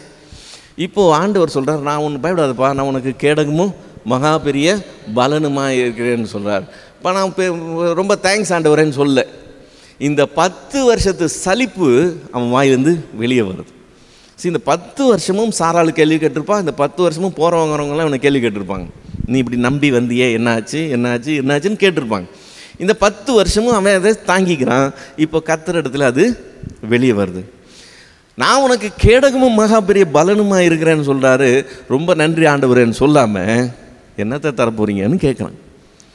புள்ள கூட இல்லை, புள்ள தருவேன்னு தான் கூட்டிகிட்டு வந்தீங்க, ஆனால் புள்ள கூட இல்லை. என் வீட்டில் பிறந்த எலையேசர், என்னுடைய வேலைக்காரன் அதுக்கு எனக்கு சுதந்திரவாளியாக இருக்கிறான், என் வீட்டில் பிறந்த பிள்ளை எனக்கு சுதந்திரவாளியாக இருக்கிறான், எனக்கு ஒன்றுமே இல்லையேன்னு சொல்லி அவன் கேட்குறத நம்ம பார்க்குறோம். இந்த கவனித்து பார்த்திங்கன்னா 2வது வசனம் முடியுது, என் வீட்டு விசாரணை கர்த்தனாய் இருக்கிறானே என்றான். அவன் அப்படி சொன்னோன்னே கர்த்தர் ஏதாவது பதில் சொல்லியிருக்கணும்ல. கர்த்தர் ஒன்றுமே சொல்லு, கர்த்தர் குவைட்டாக இருக்கிறார். இவன் மறுபடியும் ஸ்டார்ட் பண்ணுறான். மறுபடியும் என்ன சொல்கிறான்? பின்னும் ஆபிராம், தேவரீர் எனக்கு புத்திர சந்தானம் அருளை. அந்த அளவுக்கு அது பொங்கி பொங்கி வருது. தேவன் அதை தப்பாக எடுத்துக்கல, அவங்ககிட்ட ஆர்கியூவும் பண்ணலை. ஸோ இவன் சொல்லி முடித்ததுக்கப்புறம் 4வது 5வது வசனத்துக்கு வந்தோம்னா, அப்பொழுது கர்த்தருடைய வார்த்தை அவனுக்கு உண்டாகி, இவன் உனக்கு சுதந்திரவாளி அல்ல, உன் கர்ப்ப பிறப்பாக இருப்பவனே உனக்கு சுதந்திரவாளியாக இருப்பான் என்று சொல்லி அவனை வெளியே அழைத்து, நீ வானத்தை அண்ணாந்து பார், நட்சத்திரங்களை எண்ண கூடுமானால் அவைகளை எண்ணு என்று சொல்லி, பின்பு அவனை நோக்கி உன் சந்ததி இவ்வண்ணமாய் இருக்கும் என்றார். இப்போ நீ வெளியே வாப்பா, வானத்தை அண்ணாந்து பாரு, நட்சத்திரங்களை எண்ணு பார்க்கலாம் அப்படின்னு சொன்னால், இது பகல் நேரமா ராத்திரி நேரமா? ராத்திரி நேரம். ஸோ கர்த்தர் இதை பேசும்போது நைட் டைமில் அவங்ககிட்ட பேசுகிறாருன்னு நம்ம இங்கே பார்க்குறோம். இதை நோட் பண்ணிக்கங்க, இது பின்னாடி தேவைப்படும். ஸோ ராத்திரி நேரத்தில் அவன்கிட்ட தரிசனத்தில் இந்த டிஸ்கஷன் நடக்குது. சரியா? 6வது வசனம் ரொம்ப முக்கியமான வசனம், பைபிளுடைய ஒரு முக்கியமான ஸ்போக்குன்னு சொல்லலாம். அது எல்லாத்தையும் கனெக்ட் பண்ணுற ஒரு வேர்ஸ்.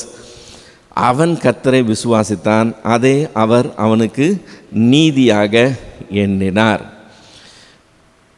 ஆபிரகாம் தேவனை விசுவாசித்தான், தேவன் அதை நீதியாக எண்ணினார் அப்படின்னு சொல்கிற இந்த வார்த்தை ரோமருக்கு எழுதின நிருபம் 4வது அதிகாரத்தில் 3லேருந்து 6 வரைக்கும், மறுபடியும் 9வது வசனம், 11வது வசனம், 12வது வசனம், 20லேருந்து மறுபடியும் 25வது வசனம் வரைக்கும் 4வது அதிகாரத்தில் மட்டும், ரோமர் 4வது அதிகாரத்தில் இத்தனை வசனங்களில் இந்த ஒரு குறிப்பிட்ட வசனம் முக்கியமான வசனமாக எடுத்து கையாளப்படுகிறத நம்ம பார்க்க முடியும். பவுல் கலாத்தியருக்கு எழுதும்போது மறுபடியும் இந்த வசனத்தை எடுத்து கலாத்தியர் 3வது அதிகாரத்தில் ஃபுல்லாக 6வது வசனத்தில் ஆரம்பித்து கடைசி வரைக்கும் 29வது வசனம் வரைக்கும் இந்த ஒரு வசனத்தின் அடிப்படையிலேயே ஒரு பெரிய போதனையே கொடுக்குறத நீங்கள் பார்க்க முடியும். அது மட்டும் இல்லை, பவுல் மட்டும் இதை யூஸ் பண்ணல. யாக்கோபு தன்னுடைய நிருபத்தில் 2வது அதிகாரம் 23வது வசனத்தில் ஆபிரகாம் தேவனை விசுவாசித்தான், தேவன் அதை அவனுக்கு நீதியாக எண்ணினார்னு சொல்லி யாக்கோபும் தன்னுடைய நிருபத்தில் யூஸ் பண்ணுகிறதை பார்க்குறோம். ஸோ இது பைபிளில் ரொம்ப டீச்சிங்கில் ரொம்ப முக்கியமான ஒரு வசனமாய் வருகிறதை நம்ம கவனிக்கணும். இப்போ இவன் விசுவாசிச்சான்னு சொன்னால் நம்புறதுக்கு ஏதுவே இல்லாத சூழ்நிலையில் விசுவாசம். 10 வருஷம் போயிடுச்சு, 10 வருஷமாக ஒன்றுமே நடக்கலை. இப்போ மறுபடியும் அதே காரியத்தை மறுபடியும் சொல்கிறார். 10 வருஷமாக ஒன்றும் நடக்காமல் இப்போ திருப்பியும் அதே காரியத்தை சொன்னால் நம்ம யாராக இருந்தாலும் நமக்கு என்ன இருக்கும் மைண்டில்? என்னத்தை இப்படி தான் சொல்லிக்கிட்டே இருக்கிறாரு, ஒன்றும் பிரயோஜனம் இல்லையே. ஆனால் அதை மீறி ஆபிரகாம் தேவனை விசுவாசித்தானா தேவன் அதை பெரிய காரியமாக எடுத்துக்கிறார். தேவன் அதை அவனுக்கு நீதியாக எண்ணினார்னு சொல்லி. இப்போது ஆபிரகாம் விசுவாசம் அது நீதியாக எண்ணினார். 7வது வசனத்துக்கு வந்தோம்னு சொன்னால், பின்னும் அவர் அவனை நோக்கி, இந்த தேசத்தை உனக்கு சுதந்திரமாய் கொடுக்கும் பொருட்டு உன்னை ஊர் என்கிற கல்தேயருடைய பட்டணத்திலிருந்து அழைத்து வந்த கர்த்தர் நானே. ஸோ 12வது அதிகாரம் 1 வசனத்தை அவர் எங்கேருந்து அழைச்சாருன்னு அங்கே ஊர் என்கிற கல்தேய பட்டணம் தான் சொல்லியிருக்கு. ஸோ அது இங்கே இன்னொரு தடவை கிளியராக சொல்கிறத பார்க்குறோம். இந்த காரியத்தை நம்ம ஆதியாகமம் 11வது அதிகாரம் 31வது வசனத்துலேயும் 12வது அதிகாரம் 1வது வசனத்துலேயும் அந்த தேராகோட புறப்பட்டு வந்தது, அதுக்கப்புறம் இவங்க அங்கேருந்து புறப்பட்டு வந்தது. அப்போஸ்தலர் 7வது அதிகாரம் 4வது வசனத்தில் ஸ்தேவானுடைய பிரசங்கத்தில் அவனை ஊர் என்கிற கல்தேயர் தேசத்துலேருந்து தேவன் அழைத்தார்னு சொல்லி அவன் சொன்னது, இதெல்லாம் ஒன்றா லிங்க் ஆகிற ஒரு சமாச்சாரம். ரைட். இப்போது ஆபிரகாம் அதை விசுவாசித்தான். எதை விசுவாசித்தான்? உன் சந்ததி இவ்வண்ணமாக இருக்குன்னா விசுவாசித்தான். தேவன் அதை நீதியாக எண்ணினார். அதை சொல்லிவிட்டு அடுத்தது என்ன சொன்னார்? நீ குடியிருக்கிற இந்த தேசத்தை உனக்கு சொந்தமாக கொடுக்கறது தான்பா உன்னை கூட்டிகிட்டு வந்தேன்னார். 10 வருஷமாக டென்ட்டில் தான் குடியிருக்கிறான், ஒன்றும் நடக்கலை. அதை விசுவாசித்தவன் இதை விசுவாசிக்கலை, இதை கேள்வி கேட்குறான். என்னன்னு கேள்வி கேட்குறான்? அதற்கு அவன், கர்த்தராகிய ஆண்டவரே, நான் இதை சுதந்திரித்து கொள்வேன் என்று எதனால் அறிவேன் என்றான். இப்போ இப்படி கேள்வி கேட்குறது விசுவாசமா அவிசுவாசமா? அதை தேவன் நீதியாக எண்ணினார்னா இதை அநீதியாக எண்ணணுமா இல்லையா? இல்லை, 2 காரியம் சொன்னார். ஒன்று பிள்ளை தருவேன்னு சொன்னார், சந்ததியை இப்படி பெருகுவேன்னு சொன்னார், இன்னொன்று இடத்த தரேன்னு சொல்கிறாரு. சரி, அதை விசுவாசிட்டான். இதை விசுவாசிக்க மறுக்கிறான். அது எப்படி ஆண்டவரே, இதை தருவீங்கன்னு எனக்கு நான் எப்படி தெரியும், என்ன கேரண்டி, என்ன சாட்சி அப்படின்னு சொல்லி திருப்பிக்கிட்டு கேட்குறான். இப்போது அதை நீதியாக எண்ணினவர் இது அநீதியாக எண்ணணும், ஆனால் அவர் அப்படி எடுக்கலை. தேவன் செயல்படுகிற விதம் சில சமயங்களில் நமக்கே கன்ஃபியூசிங்காக இருக்கும். ஓகே, மரியாள்கிட்ட காபிரியல் சொன்னான் என்னன்னு, நீ கர்ப்பவதியாகி பிள்ளையை பெறுவாய். அவள் கன்னியாக இருக்கிறா, கன்னியாக இருக்கக்கிட்ட நீ கர்ப்பவதி ஆவாய்ன்னு சொன்னோன்னே, இது எப்படி ஆகும், நான் புருஷனை அறியேனே. லாஜிக்கான கொஸ்டின். அதுக்கு என்ன பதில் வந்துச்சு? இது இப்படி நடக்கும்மா, எலிசபெத்துக்கே இது 6வது மாதம்மான்னு சொல்லிட்டு போயிட்டான். இப்போ சகரியா கிட்ட போய் தீர்க்க தரிசனம் சொல்கிறான். சகரியா கிட்ட சொல்லும்போது, இந்த மாதிரி உனக்கு கர்த்தர் ஒரு குமாரனை தருவார், அவனுக்கு யோவான்னு பேர் வைக்கணும், இதெல்லாம் கதையெல்லாம் சொல்லும்போது சகரியா கேட்குறான், இது எப்படி ஆகும்னு. அப்போ அவனுக்கு என்ன சொல்லணும்? அவன் வயசானவன், அவன் ஒய்ஃப் வயசானவன், அவங்க 2 பேருக்கு பிள்ளை பிறக்கிறது லாஜிக்கே கிடையாது. இப்போ அவன் கேட்ட கேள்வி நியாயமா தப்பா? நியாயமான கேள்வி. எப்படி இவளுக்கு மரியாளுக்கு நியாயமாக பதில் சொன்னாங்களோ அதே மாதிரி தான் இங்கேயும் பதில் சொல்லணும். அதே காபிரியல் தூதன் தான். ஆனால் இங்கே என்ன சொல்கிறான்?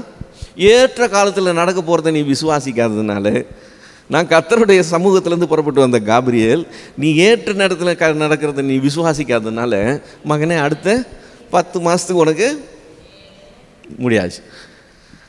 இந்த மாதிரி பனிஷ்மெண்ட் அங்கே கொடுக்கல, மரியாள்கிட்ட சாதாரணமாக டீல் பண்ணார். இங்கே இவங்கிட்ட கொஞ்சம் ரிஜிடாக இருக்கிறார். இல்லை, ஏன் இப்படி செய்கிறாருன்னு நமக்கு சரியாக விளங்கலை. இங்கே ஆபிரகாம் கிட்ட அதை அந்நீதியாக எண்ணினவர் இது அநீதியாக எண்ணிருக்கணும், ஆனால் அப்படி எடுத்துக்கல. அவனை கொஞ்சம் சாஃப்டாக ஹேண்டில் பண்ணுறதை பார்க்குறான். ஸோ 8வது வசனத்தில் அவன் இது எப்படி ஆகும் அப்படியான்னு அவன் கேட்குறான், இதனால் அறிவேன்னு சொல்லிட்டு 9லேருந்து 12 வரைக்கும் வாஸ்தவம்னு சொன்னால் ஆண்டவர் சில காரியங்களை கொண்டு வர சொல்கிறார் பலிக்காக. இப்போ இதில் லிஸ்ட்டு வருது. என்ன லிஸ்ட் வருது? அதற்கு அவர் 3 வயது கிடாரியையும், கிடாரினா என்னது? குட்டி ஈனாத பசுவுக்கு பேர் கிடாரி. பசு தான், ஆனால் அது இன்னும் குட்டி ஈனலை. குட்டி ஈனாத பசுவுக்கு பேர் கிடாரி. ஓகே, ஸோ 3 வயது கிடாரியையும் 3 வயது வெள்ளாட்டையும் 3 வயது ஆட்டு கடாவையும் 1 காட்டுப்புறாவையும் 1 புறா குஞ்சியும் என்னிடத்தில் கொண்டு வா என்றார். 5 காரியத்தை கொண்டு வர சொல்கிறார். 3 தரையில் வாழ்கிறது, 2 பறக்கிறது. ஓகே, 10வது வசனத்தில் அவன் அவைகளை எல்லாவற்றையும் அவரிடத்தில் கொண்டு அவைகளை நடுவாக துண்டித்து துண்டங்களை ஒன்றுக்கொன்று எதிராக வைத்தான். பட்சிகளை அவன் துண்டிக்கவில்லை. பறவைகள் அந்த உடல்கள் மேல் இறங்கின. அவைகளை ஆபிராம் துரத்தினான். சூரியன் அஸ்தமிக்கும் போது ஆபிராமுக்கு அயர்ந்த நித்திரை வந்தது. திகிலும் காரிருளும் அவனை மூடிக்கொண்டது. இப்போ இதை ஒன்றா வருவோம். இது 2ஆக துண்டிச்சு வச்சு அப்படி நடுவில் கடந்து போகிறதுங்கிறது உடன்படிக்கை பண்ணும்போது பண்ணுகிற விஷயம். அது அவங்களுடைய வழக்கம். அது என்னன்னு சொன்னால், நம்ம 2 பேரும் ஒரு காரியம் பேசி ஒரு அண்டர்ஸ்டாண்டிங்குள்ளே வந்திருக்கிறோம். இது நீனு இது நான், நடுவில் நமக்கு கர்த்தர் சாட்சின்னு சொல்லி அதை அப்படி 2ஆக வச்சு செய்கிறது காரியம். இப்போ கர்த்தரோட இவன் உடன்படிக்கை பண்ணுகிறான்னு அர்த்தம். ஓகே, இது சொன்னதை எதனால் அறிவிங்க, நான் எப்படி தெரியும்னு சொன்னல எடுத்துகிட்டு வா, அதை நம்ம ஃபார்மலாகவே என்ன செய்யணுமோ அதை அப்படி செய்வோம்னு சொல்லி கர்த்தர் செய்ய வைக்கிறார். ரைட்டா? இப்போ 12வது வசனத்தில் முக்கியமான ஒரு வார்த்தை வருது. என்ன அஸ்தமிக்குதா? ஏற்கனவே தான் நட்சத்திரங்கள்லாம் இருந்துச்சு, இப்போ எங்கேருந்து சூரியன் அஸ்தமிக்கிறது? நீ கூடாரத்தை விட்டு வெளியே வா, வானத்தை பாருன்னு சொல்லும்போதே என்ன இருக்குது? சூரியன் அஸ்தமிச்சிருச்சு. அது நைட்டு, அப்போ தான் நட்சத்திரமே தெரியும். இப்போ சூரியன் அஸ்தமிக்குதுன்னா என்ன அர்த்தம்? அது ஒரு நாள் பூரா போய் அடுத்த நாள் ஈவினிங் வரைக்கும் கண்டினியூ ஆகிற ஒரு பெரிய தரிசனமாய் இருக்குது. ஓகே, ஸோ நமக்கு கொஞ்ச நேரம் அவர் பேசிட்டது போல் இருக்குது. இது 2த்தையும் நம்ம கனெக்ட் பண்ணும்போது ஏற்கனவே நைட்டு தான், இப்போ மறுபடியும் அது ஈவினிங் ஆகுதுன்னு சொல்லும்போது அது ஒரு நாள் பகல் ஃபுல்லாக கண்டினியூ ஆகுதுன்னு சொல்லி நம்ம பார்க்குறோம். ஆபிராமுக்கு அயர்ந்த நித்திரைன்ற வார்த்தை, ஆதாமுக்கு அயர்ந்த நித்திரை வந்தது பார்த்தீங்களா, அவனுக்கு விலா எலும்பு எடுக்கிறதுக்கு முன்னாடி, ஏறக்குறைய அதே வார்த்தை இங்கேயும் பயன்படுத்தப்படுது. இவனுக்கு அயர்ந்த நித்திரை வந்தது, திகிலும் காரிலும் அவனை மூடிக்கொண்டது. ஓகே, 13லேருந்து 21 வரைக்கும் வந்தோம்னா, கர்த்தர் ஆபிரகாமுக்கு சொல்ல வேண்டிய காரியங்களை ரொம்ப கிளியராக சொல்கிறத நம்ம பார்க்குறோம். இதுவும் ஹிஸ்ட்ரிக்கு ரொம்ப முக்கியமான வார்த்தைங்க. ஸோ கவனித்து படிப்போம். 13லேருந்து 21 வரைக்கும், சரிங்களா? அப்பொழுது அவர் ஆபிராமை நோக்கி, உன் சந்ததியார் தங்களுடையது அல்லாத அந்நிய தேசத்திலே பரதேசிகளாயிருந்து அத்தேசத்தாரை சேவிப்பார்கள் என்றும் அவர்களால் 400 வருஷம் உபத்திரவப்படுவார்கள் என்றும் நீ நிச்சயமாய் அறிய கடவாய். இவர்கள் சேவிக்கும் ஜாதிகளை நான் நியாயம் தீர்ப்பேன். பின்பு மிகுந்த பொருட்களுடனே புறப்பட்டு வருவார்கள். நீ சமாதானத்தோடு உன் பிதாக்களிடத்தில் சேருவாய். நல்ல முதிர் வயதிலே அடக்கம் பண்ணப்படுவாய். 4ஆம் தலைமுறையிலே அவர்கள் இவ்விடத்துக்கு திரும்ப வருவார்கள். ஏனென்றால் எமோரியருடைய அக்கிரமம் இன்னும் நிறைவாகவில்லை. சூரியன் அஸ்தமித்து காரிருள் உண்டான பின்பு இதோ புகைகிற சூளையும் அந்த துண்டுகளின் நடுவே கடந்து போகிற அக்கினி ஜுவாலையும் தோன்றின. அந்நாளிலே கர்த்தர் ஆபிராமோடே உடன்படிக்கை பண்ணி எகிப்து நதி துவங்கி ஐபிராத்து நதி என்னும் பெரிய நதி மட்டும் கேனியரும், இதை விரல் விட்டு எண்ணிக்கங்க, கேனியரும், கெனீசியரும், கத்மோனியரும், ஏத்தியரும், பெரிசியரும், ரெப்பாயீமியரும், எமோரியரும், கானானியரும், கிர்காசியரும், எபூசியரும் என்பவர்கள் இருக்கிறதுமான இந்த தேசத்தை உன் சந்ததிக்கு கொடுத்தேன் என்றார். ஏறக்குறைய நம்ம டாக்குமெண்ட் எழுதுகிறோம்ல, அது மாதிரி அவர் இங்கே ஒரு அக்ரிமெண்ட் போடுறதை பார்க்குறோம். இப்போ இதை நம்ம இன்னொரு தடவை ரிப்பீட் வந்தோம்னு சொன்னால் இதில் ஒரு முக்கியமான வார்த்தை என்னென்னா 15வது வசனத்தில் நீ சமாதானத்தோட உன் பிதாக்களிடத்தில் சேர்வாய் அப்படின்னு ஒரு வார்த்தை வருது. சமாதானத்தோட செத்து போவாய்ன்னு சொல்லலை, சமாதானத்தோட மரித்து போவாய் அல்லது கடந்து போவாய் அப்படிலாம் சொல்லியிருந்தாருன்னு சொன்னால் மரணத்துக்கு அப்புறம் அதிக நிச்சயம் நமக்கு கிடைச்சிருக்காது. இப்போது உன் பிதாக்களிடத்தில் சேர்வாயின்னு சொன்னால் நம்ம மரணத்தோடு நம்மளுடைய காரியம் முடியலை, நமக்கு முன்னாடி மரித்தவர்களுடைய காரியமும் மரணத்தோடு முடியலை, அவங்களுடைய காரியம் தொடருது, நாம் போய் அதில் இணைந்து கொள்கிறோம் என்று நமக்கு மரணத்துக்கு அப்புறம் ஏதோ நடக்குதுங்கிறதுக்கு உண்டான ஒரு என்ன சொல்கிறது ஒரு க்ளூ இங்கே கிடைக்கிறத நம்ம பார்க்கணும். நீ மரித்த பின்பு சமாதானத்தோட உன் பிதாக்கள் இடத்துல சேர்வாயின்னு சொல்லி. சரி, இப்போது முதலேருந்து வந்தோம்னா உன் சந்ததியார் தங்களுடையது அல்லாத அந்நிய தேசத்தில் பரதேசிகளாக இருந்து அத்தேசத்தாரை சேவிப்பார்கள் என்றும் அவர்களால் 400 வருஷம் உபத்திரவப்படுவார்கள் என்றும் நீ நிச்சயமாய் அறிய கடவாய். இந்த 400 வருஷம் உபத்திரவப்படுவார்கள் என்கிற வார்த்தையை எடுத்துட்டு 400 வருஷமாய் இஸ்ரவேலர்கள் எகிப்தில் உபத்திரவப்பட்டாங்கன்னு நினைக்கிற ஒரு நினைப்பு உண்டு. இதுக்கு ஆதாரமாய் யாத்ராகம புஸ்தகத்தில் அந்த வார்த்தையை வருது. யாத்ராகமம் 12வது அதிகாரம் 40-41 வசனம். யாத்ராகமம் 12வது அதிகாரம் 40-41. இஸ்ரவேல் புத்திரர் எகிப்து தேசத்திலே குடியிருந்த காலம் 430 வருஷம். 430 வருஷம் முடிந்த அன்றைய தினமே கர்த்தருடைய சேனைகள் எல்லாம் எகிப்து தேசத்திலேருந்து புறப்பட்டது. ஸோ 2 தடவை தெளிவாக சொல்லியிருக்கேன் என்னன்னு, 430 வருஷம் அவங்க அங்கே இருந்தாங்கன்னு சொல்லி. ஸோ இந்த 2 வேத பகுதிகளினுடைய அடிப்படையில் 400 வருஷம் அவங்க அங்கே இருந்தாங்கன்றது ஒரு நிறைய பேருடைய கணிப்பாக இருக்குது.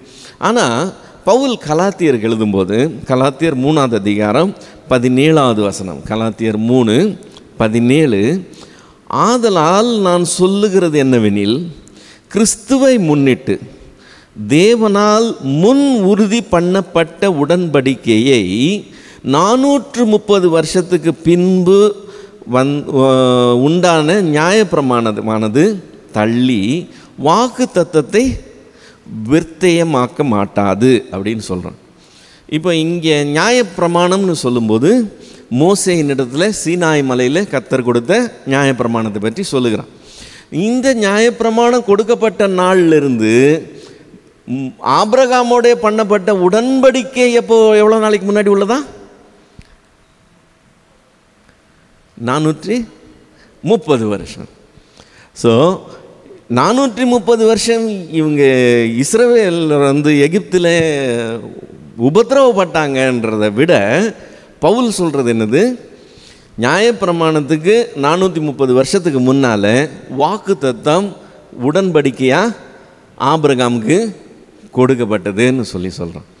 ஸோ இந்த 430 யாக்கோபு தன்னுடைய குமாரரோட 70 பேராய் எகிப்துக்கு போன நாள்லேருந்து கனெக்ட் பண்ணுறதுக்கு பதிலாக ஆபிரகாமுக்கு தேவன் வாக்கு தத்தம் பண்ணி அழைச்சார் பார்த்தீங்களா, அவனுடைய 75வது வயசில், அதிலிருந்து கனெக்ட் பண்ணுறது தான் சரியாக இருக்குது. ஏன்னா வாக்கு தத்தம் அங்கே கொடுக்கப்படுது, அதுக்கப்புறம் வரதெல்லாம் ரிப்பீட் ஆகுது. இங்கே உடன்படிக்கையாக கன்ஃபார்ம் ஆகுது, அவ்வளோதான். புதுசாக ஒன்றும் சொல்லலை, நான் உனக்கு அந்த தேசத்தை கொடுப்பேன்னு தான் சொல்லி கூட்டிகிட்டு வந்தார். இப்போ அங்கேருந்து அதை கனெக்ட் பண்ணோம்னா அதனுடைய கால்குலேஷன் வேறு மாதிரி இருக்கும். அந்த கால்குலேஷன் எப்படி இருக்கும்னு சொன்னால், யாக்கோபு எகிப்துக்கு போனது 1661, கிமு 1601. எகிப்தியர் எகிப்திலேருந்து புறப்பட்டது 1446.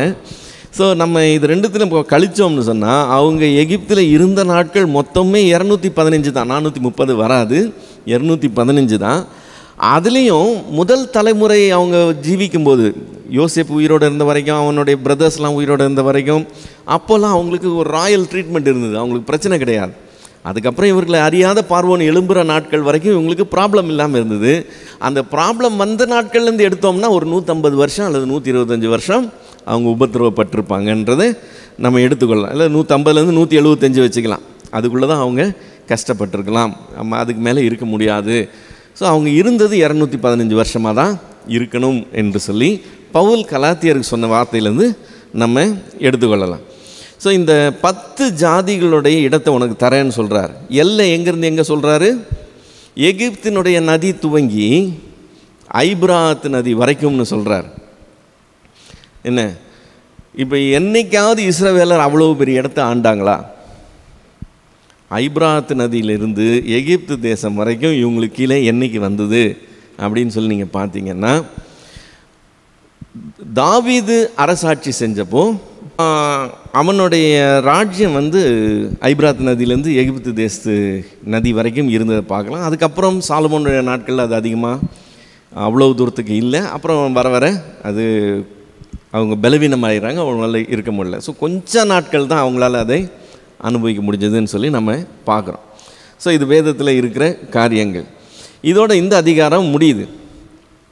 ஓகே, ஸோ இப்போது நம்ம கேள்விக்குள்ளே போகிறதுக்கு முன்னாடி, போன வாரம் கேட்ட கேள்வியில் ஒரு கேள்விக்கு நான் மொத்தம் தப்பாகவே பதில் சொல்லிட்டேன், கேள்வியே கவனிக்காமல்.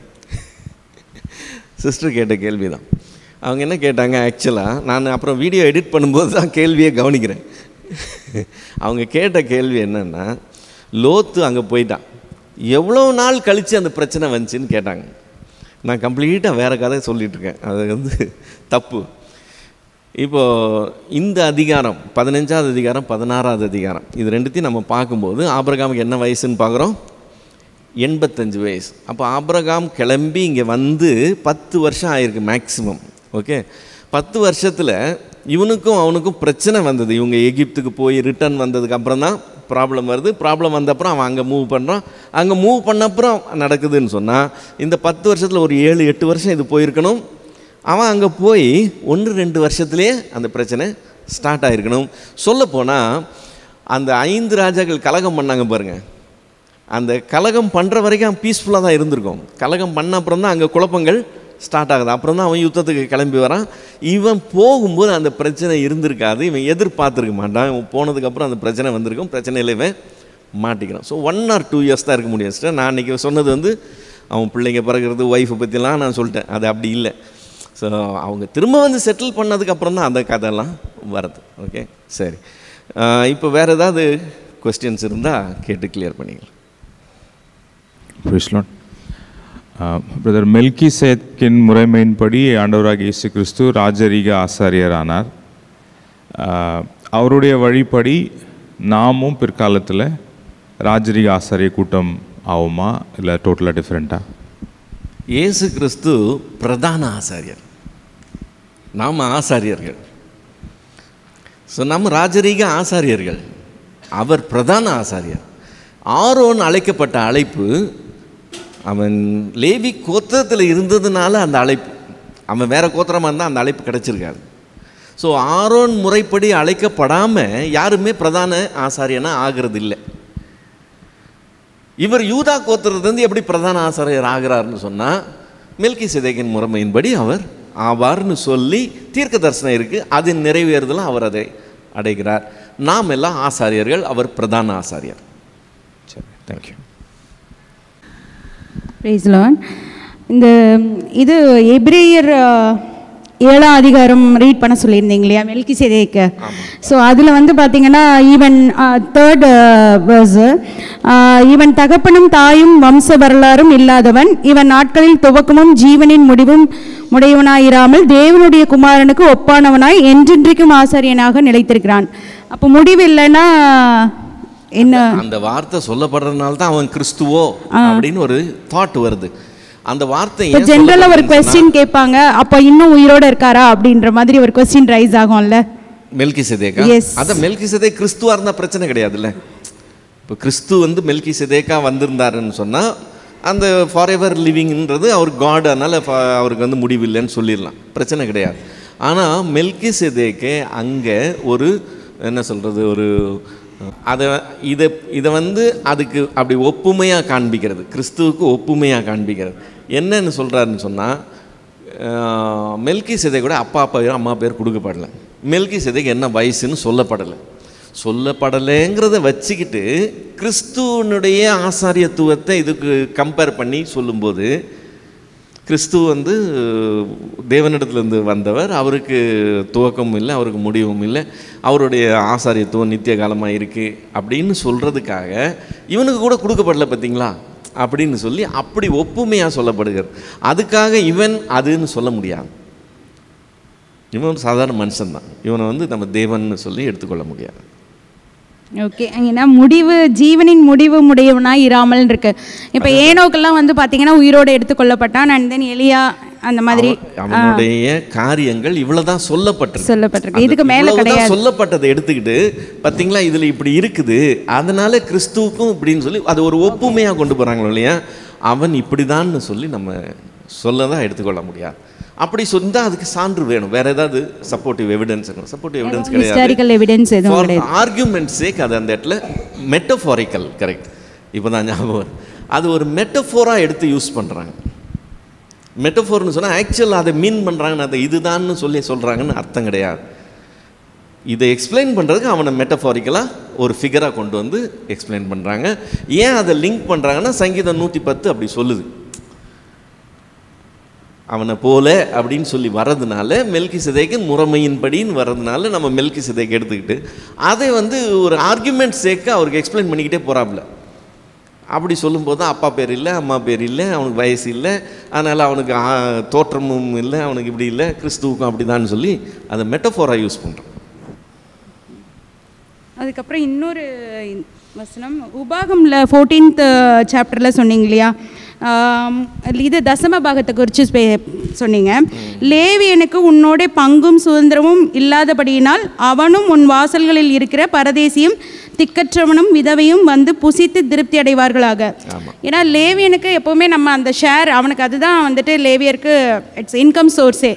பட் வந்து பங்கு இல்லை அப்படின்னா என்ன, வாட்ஸ் மீனிங்? அது பங்கு இல்லைன்னா அவனுக்கு லேண்டு கொடுக்கப்படலை.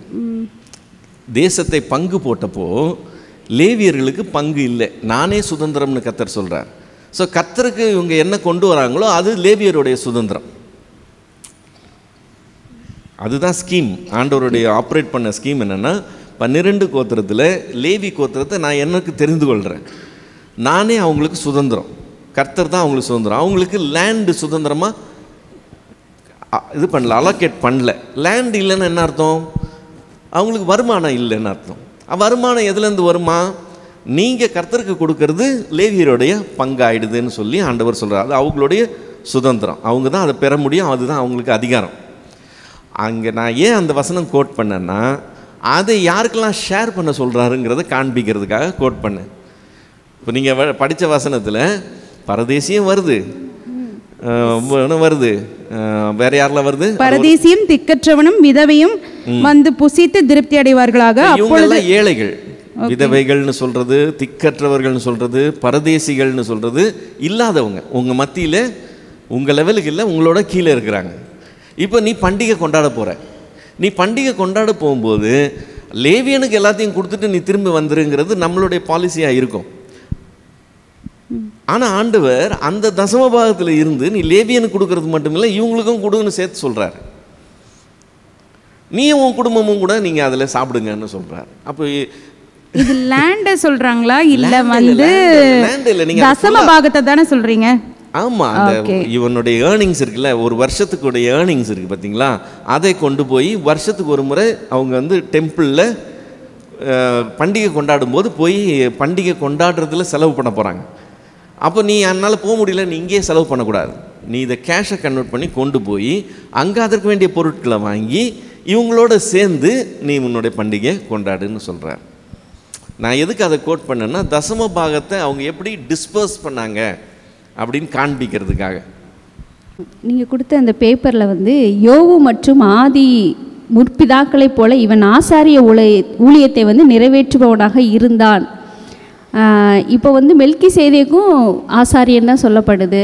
அப்போ இவங்களுடைய ஆசாரியனுடைய முறைமைக்கும் ஆரோனுடைய ஆசாரியனுடைய முறைமைக்கும் எல்லாம் வித்தியாசம்? ஆசாரியர்கள்னு சொல்லும்போது மனுஷர்களுக்காக தேவனிடத்தில் போய் நிற்கிறாங்க. இப்போ நான் பலி செலுத்துகிறேன்னா, இப்போ வந்து யோபு பலி செலுத்துகிறான்னா on behalf of family members இவன் போய் ரெப்ரசன்ட் பண்ணுறான். அந்த ரெப்ரசன்ட் பண்ணுறது தான் அந்த ஆசாரிய ஊழியம்.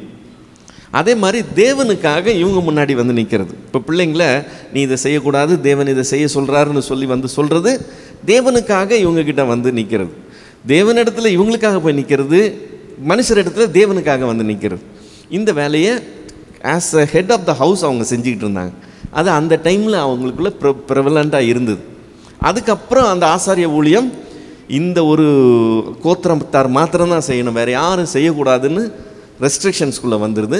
ஸோ அது அவங்களுடைய ரெஸ்பான்சிபிலிட்டியும் அவங்களுடைய ப்ரிவிலேஜுமாக ஆயிடுது. அது அவங்களுடைய ஸ்லாக்கியம், வேறு யாரும் அதை இது அபகரிக்க முடியாது. ஸோ வேறு யாராவது அதை செஞ்சாங்கன்னா ஆண்டவர் ரொம்ப சீரியஸாக அதை வியூ பண்ணுறார். அதனால தான் தாவீதின் நாட்களில் அந்த பெட்டியை தூக்கிட்டு வர்றதுக்கு ஆசாரியன் இல்லாமல் மற்றவனை வச்சு தூக்கும்போது பெரிய சங்காரம் உண்டாகிறத நம்ம பார்க்குறோம். அது வந்து தேவன் ஒப்புக்கொள்ளுகிறது இல்லை. அதுக்கப்புறம் அவனுக்கு சென்ஸ் வந்துட்டு ஓகே இது ஆசாரியர் தவிர வேறு யாரும் தொடக்கூடாதுன்னு சொல்லி நெக்ஸ்ட் டைம் வரும்போது ரொம்ப கேர்ஃபுல்லாக அதை செய்கிறான். ஸோ கர்த்தர் அதை அவங்களுக்குன்னு ஒதுக்கிறார், அவங்கள தவிர யாரும் செய்யக்கூடாதுன்னு சொல்லிடுறார். இந்த ரெஸ்ட்ரிக்ஷன் ஆரம்பத்தில் கிடையாது. ஆரம்பத்தில் ஃபேமிலி ஹெட்டு அதை செஞ்சுக்கிட்டு இருந்தாங்க. ஆரோனுக்கு கட்டளையிட்டின் படி தானே அவன் ஆசாரிய ஊழியம் செய்தான். ஆமாம். அதனால் அப்புறம் இன்னொரு டவுட் என்ன அப்படின்னா, சகல பொருட்களையும் திருப்பி கொண்டு வந்தான் ஆபிரகாம். ஆனால் மெல்கிசேதேக்குக்கு அப்பமும் திராட்சை ரசமும் கொண்டு வந்து அப்படின்னு போட்டிருக்கு இல்லையா? அப்பமும் திராட்சை ரசமும் ஏன் தசம பாகமாக கொடுக்கணும்? இவன் கொடுக்கல சிஸ்டர், அவன் கொடுக்குறான். இவனுக்கு மெல்கிசேதேக்கு வரும்போது கொண்டு வந்து இவங்களுக்கு கொடுத்து ஆசீர்வதிக்கிறான். ஆபிரகாமுக்கு கொடுத்துட்டு சரி வரும்போது வெறும் கையாக வராமல் அப்பமும் திராட்சை ரசமும் கொண்டு வந்து கொடுத்துட்டு ஆசீர்வதிக்கிறான். மெல்கிசேதேக்கு கொண்டு வரான். இந்த ஆதியாமத்தில் உன்னதமான தேவன்றது 4 டைம்ஸ் வருதுன்னு நினைக்கிறேன் இதில். அதுக்கு முன்னாடி அந்த வார்த்தை வேதத்தில் ஆரம்பத்தில் இல்லை. ஆமாம். இதில் உன்னதமான தேவன் அவர் குமாரன் சொல்லிட்ட பிறகு ஆபிரகாம் அதை கன்ஃபஸ் பண்ணுறார் கடைசியாக. உன்னதமான தேவனுடைய அவருடைய நாமத்தினால அப்படின்ற மாதிரி கைகளை உயர்த்துறாரு. ஸோ அதுக்கு எதனா ஸ்பெஷலாக அந்த இதுக்கு இருக்குதா அந்த இடத்துல உன்னதமான தேவன்? இல்லை, ஸ்பெஷலாக இல்லை. ரெவலேஷன் வந்து ஃபேஸ் பை ஃபேஸ் தான் இருக்குது. இவனுக்கு வந்து இந்த பேரில் சொல்லப்பட்டது, அப்புறம் இவனுக்கு இந்த பேரில் சொல்லப்படுது, தேவன் யாருன்னு சொல்லி கொஞ்சம் கொஞ்சமாக தான் வெளிப்பட்டுகிட்டே வருது. ஸோ இந்த ஃபேஸில் அவங்களுக்கு அப்படி அந்த அளவுக்கு தெரியுது. சர்வ வல்லமையுள்ள தேவன் ஒரு இடத்துல அவராக சொல்கிறாரு, ஆண்டவரே சொல்கிறாரு. அதெல்லாம் அவர் சொல்லலைன்னா நமக்கு தெரியாது. இங்கே அவர் சொல்கிறாரு, தெரியுது. இப்போ இவங்களுக்கு ஏற்கனவே அந்த அண்டர்ஸ்டாண்டிங் இருக்குது. அவர் உன்னதமான தேவன், எல்லாத்துக்கும் மேலே உள்ள தேவன் அப்படின்னு சொல்லி சொல்கிறதுனால இவர் சொல்கிறாரு. உன்னதம்னா டாப் மோஸ்ட். ஸோ மேலே, அவருக்கு மேலே ஒன்றும் கிடையாது, அவர் தான் இருக்கிறதுல மேலே உன்னதமான தேவன். குட்டி இல்லை கிடாரின குட்டி இல்லாத பசுன்னு இருக்குங்க. குட்டி ஈனாத பசு அந்த மாதிரி இருக்குங்களா பசுல? இல்லை இன்னும் குட்டி ஈனலை, குட்டி ஈன முடியாமல் இல்லை, இன்னும் குட்டி போடல. அது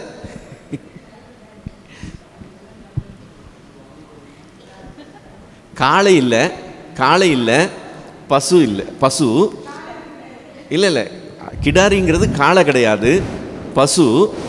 அந்த பசுலேயே குட்டி ஈன பசுவும் இருக்குது, குட்டி ஈனாத பசுவும் இருக்குல்ல. இப்போ ஆண்டவர் வந்து கழுதை குட்டியாகிய மரியின் மேலே ஏறி போனார்னு சொன்னால், மரின்னா என்ன அர்த்தம்? ஒருவனும் ஏறாத கழுதை குட்டிக்கு பேர் மரி. ஸோ ஃபஸ்ட் டைம் அது மேலே ஏறுறது கிறிஸ்து ஏறுறார்.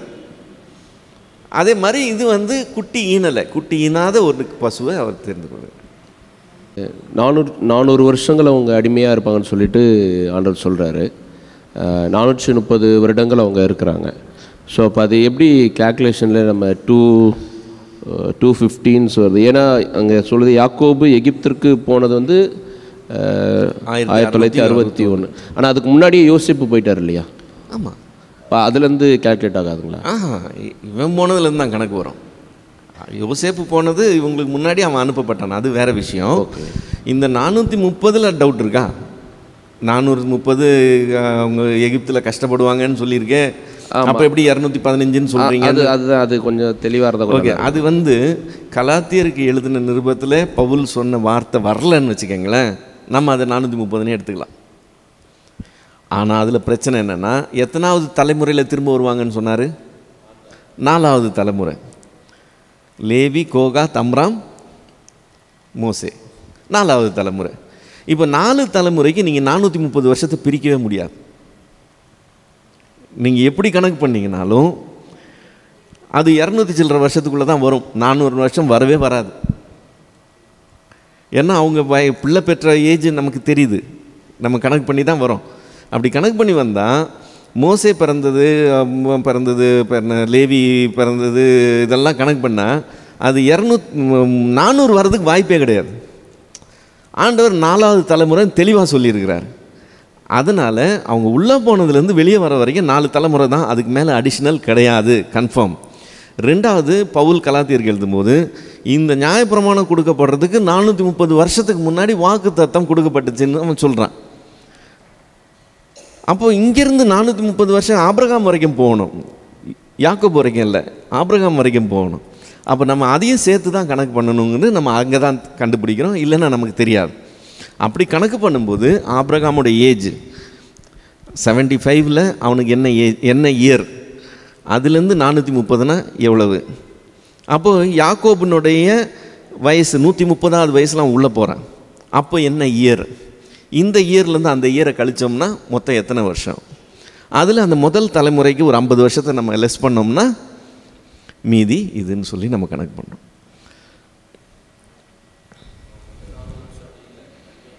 நீங்கள் மைக் கீழே வச்சுருங்க, எனக்கு கேட்கும், மற்ற யாருக்கும் கேட்காது. அப்போ அவங்க வந்து 400 வருஷம் அடிமையாக எகிப்தில் இல்லை, எகிப்தில் இல்லை. இப்போ இவங்க வந்து அந்நிய தேசத்தில் தான் இருக்கிறாங்க. ஊர் என்கிற கல்தேய தேசத்துலேருந்து புறப்பட்ட நாள் முதற்கொண்டும் பரதேசிகளாக இங்கே தான் இருக்கிறாங்க. சுற்றி இருக்கிற ஜாதிகளுக்கு கீழே தான் இருக்கிறாங்க. ஆண்டவர் இதெல்லாத்தையும் சேர்த்து கணக்கில் கொண்டு வரார்.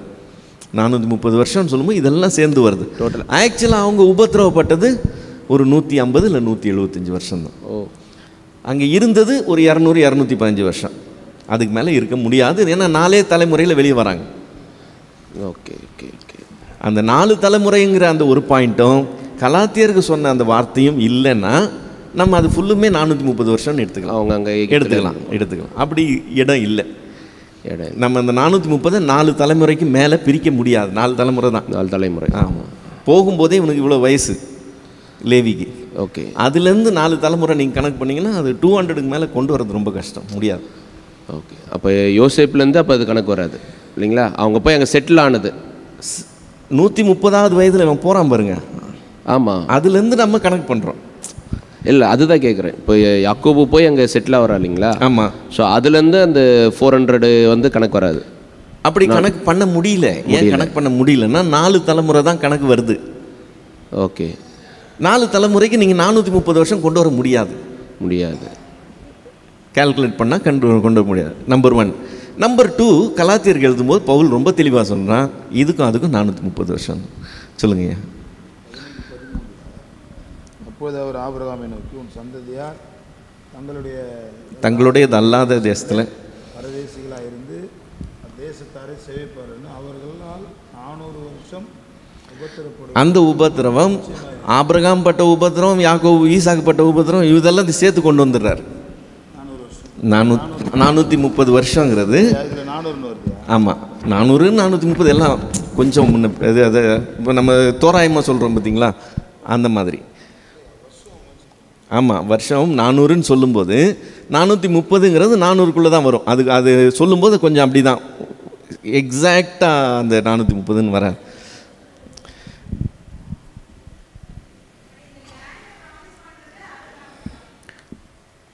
ஆபிரகாமுடைய அந்த சந்ததிக்கு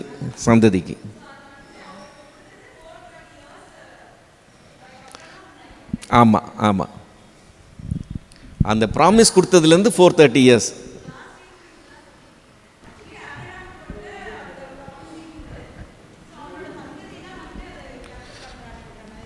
நீங்கள் கேட்குறது இப்போ வேறு. இதாவது ஆபிரகாம் அதை அனுபவிக்கலை, ஆபிரகாம் அதை அனுபவிக்கல, அவன் சந்ததிக்கு அவங்க காட் வந்து ப்ராமிஸ் பண்ணது ஆபிரகாம் கிட்ட தான் ப்ராமிஸ் பண்றாரு. ஆமாம், ஆபிரகாம்கிட்ட சொல்றாரு உனக்கும் உன் சந்ததிக்கும் கொடுப்பேன்னு சொல்றாரு. ஆனால் ஆபிரகாம் அதை அனுபவிக்கலை. அவன் பரதேசியாக தான் கடைசி வரைக்கும் இருக்கிறான். அவன் சொந்த பூமியே இல்லை.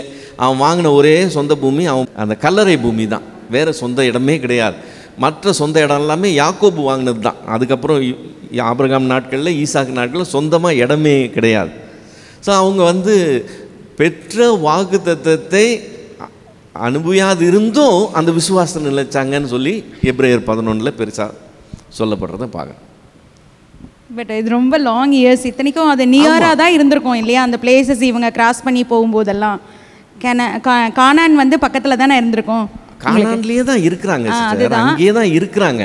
ஆனால் அங்கே இருந்த ஜாதிகளுடைய அக்கிரமம் நிறைவாகிற வரைக்கும் கர்த்தர் வெயிட் பண்ணுவேன்றார். அதுக்கப்புறம் தான் அவங்களை அங்கேருந்து எஜெக்ட் பண்ணுவேன்றார். அப்படி எஜெக்ட் பண்ணும்போது உங்களுக்கு அந்த இடத்த கொடுக்க போகிறேன், இதுதான் ப்ராமிஸ்.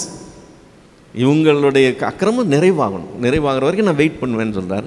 அந்த டைம் வரைக்கும் செய்வா, இடையில இதெல்லாம் நடக்கும்னு ஆபிரகாமுக்கு தெளிவுபடுத்துகிறார்.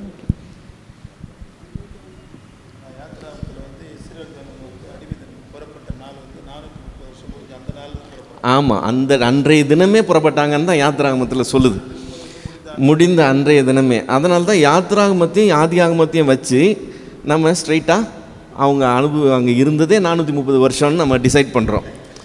ஆனால் 4 தலைமுறைன்ற மேட்ரும் பவுல் சொல்கிற வார்த்தையும் அதுக்குள்ளே கொண்டு வரும்போது அந்த 430 வருஷம் அந்த இடத்துக்கு மட்டும் இல்லை, அதுக்கு முன்னாடி உள்ளதையும் சேர்த்து கவர் பண்ணுதுங்கிறத நம்ம புரிஞ்சுக்கிறோம். ஆமாம், அதுலேருந்து வருதுங்கிறது நம்ம அதன் அடிப்படையில் தான் நான் கொண்டு போகிறோம். ஏன்னா ஆண்டவர் 4 தலைமுறை சொல்கிறாரு, பவுலும் சொல்கிறான் அந்த 430 வருஷத்துக்கு முன்னாடி இந்த வாக்குத்தத்தம் கொடுக்கப்பட்டுச்சுன்னு சொல்கிறான். அந்த 430ங்கிற வார்த்தை அன்றைய தினமே புறப்பட்டுச்சுன்ற அந்த வார்த்தை ரொம்ப ஸ்பெசிஃபிக்கான வார்த்தை. அப்போ அதை நம்ம சீரியஸாக எடுத்துக்கணும். அதை பவுல் மறுபடியும் யூஸ் பண்ணுறதுனால நம்ம அதையே பேஸ் பண்ணி தான் மற்ற காரியங்களை நம்ம பாருங்கள். ஆமாம், அதுலேருந்து அதை வந்து ஸ்ப்ரெட் பண்ணும்போது தான் அந்த 4 தலைமுறைங்கிறது அதில் லிங்க் ஆகுது, இல்லைன்னா வராது.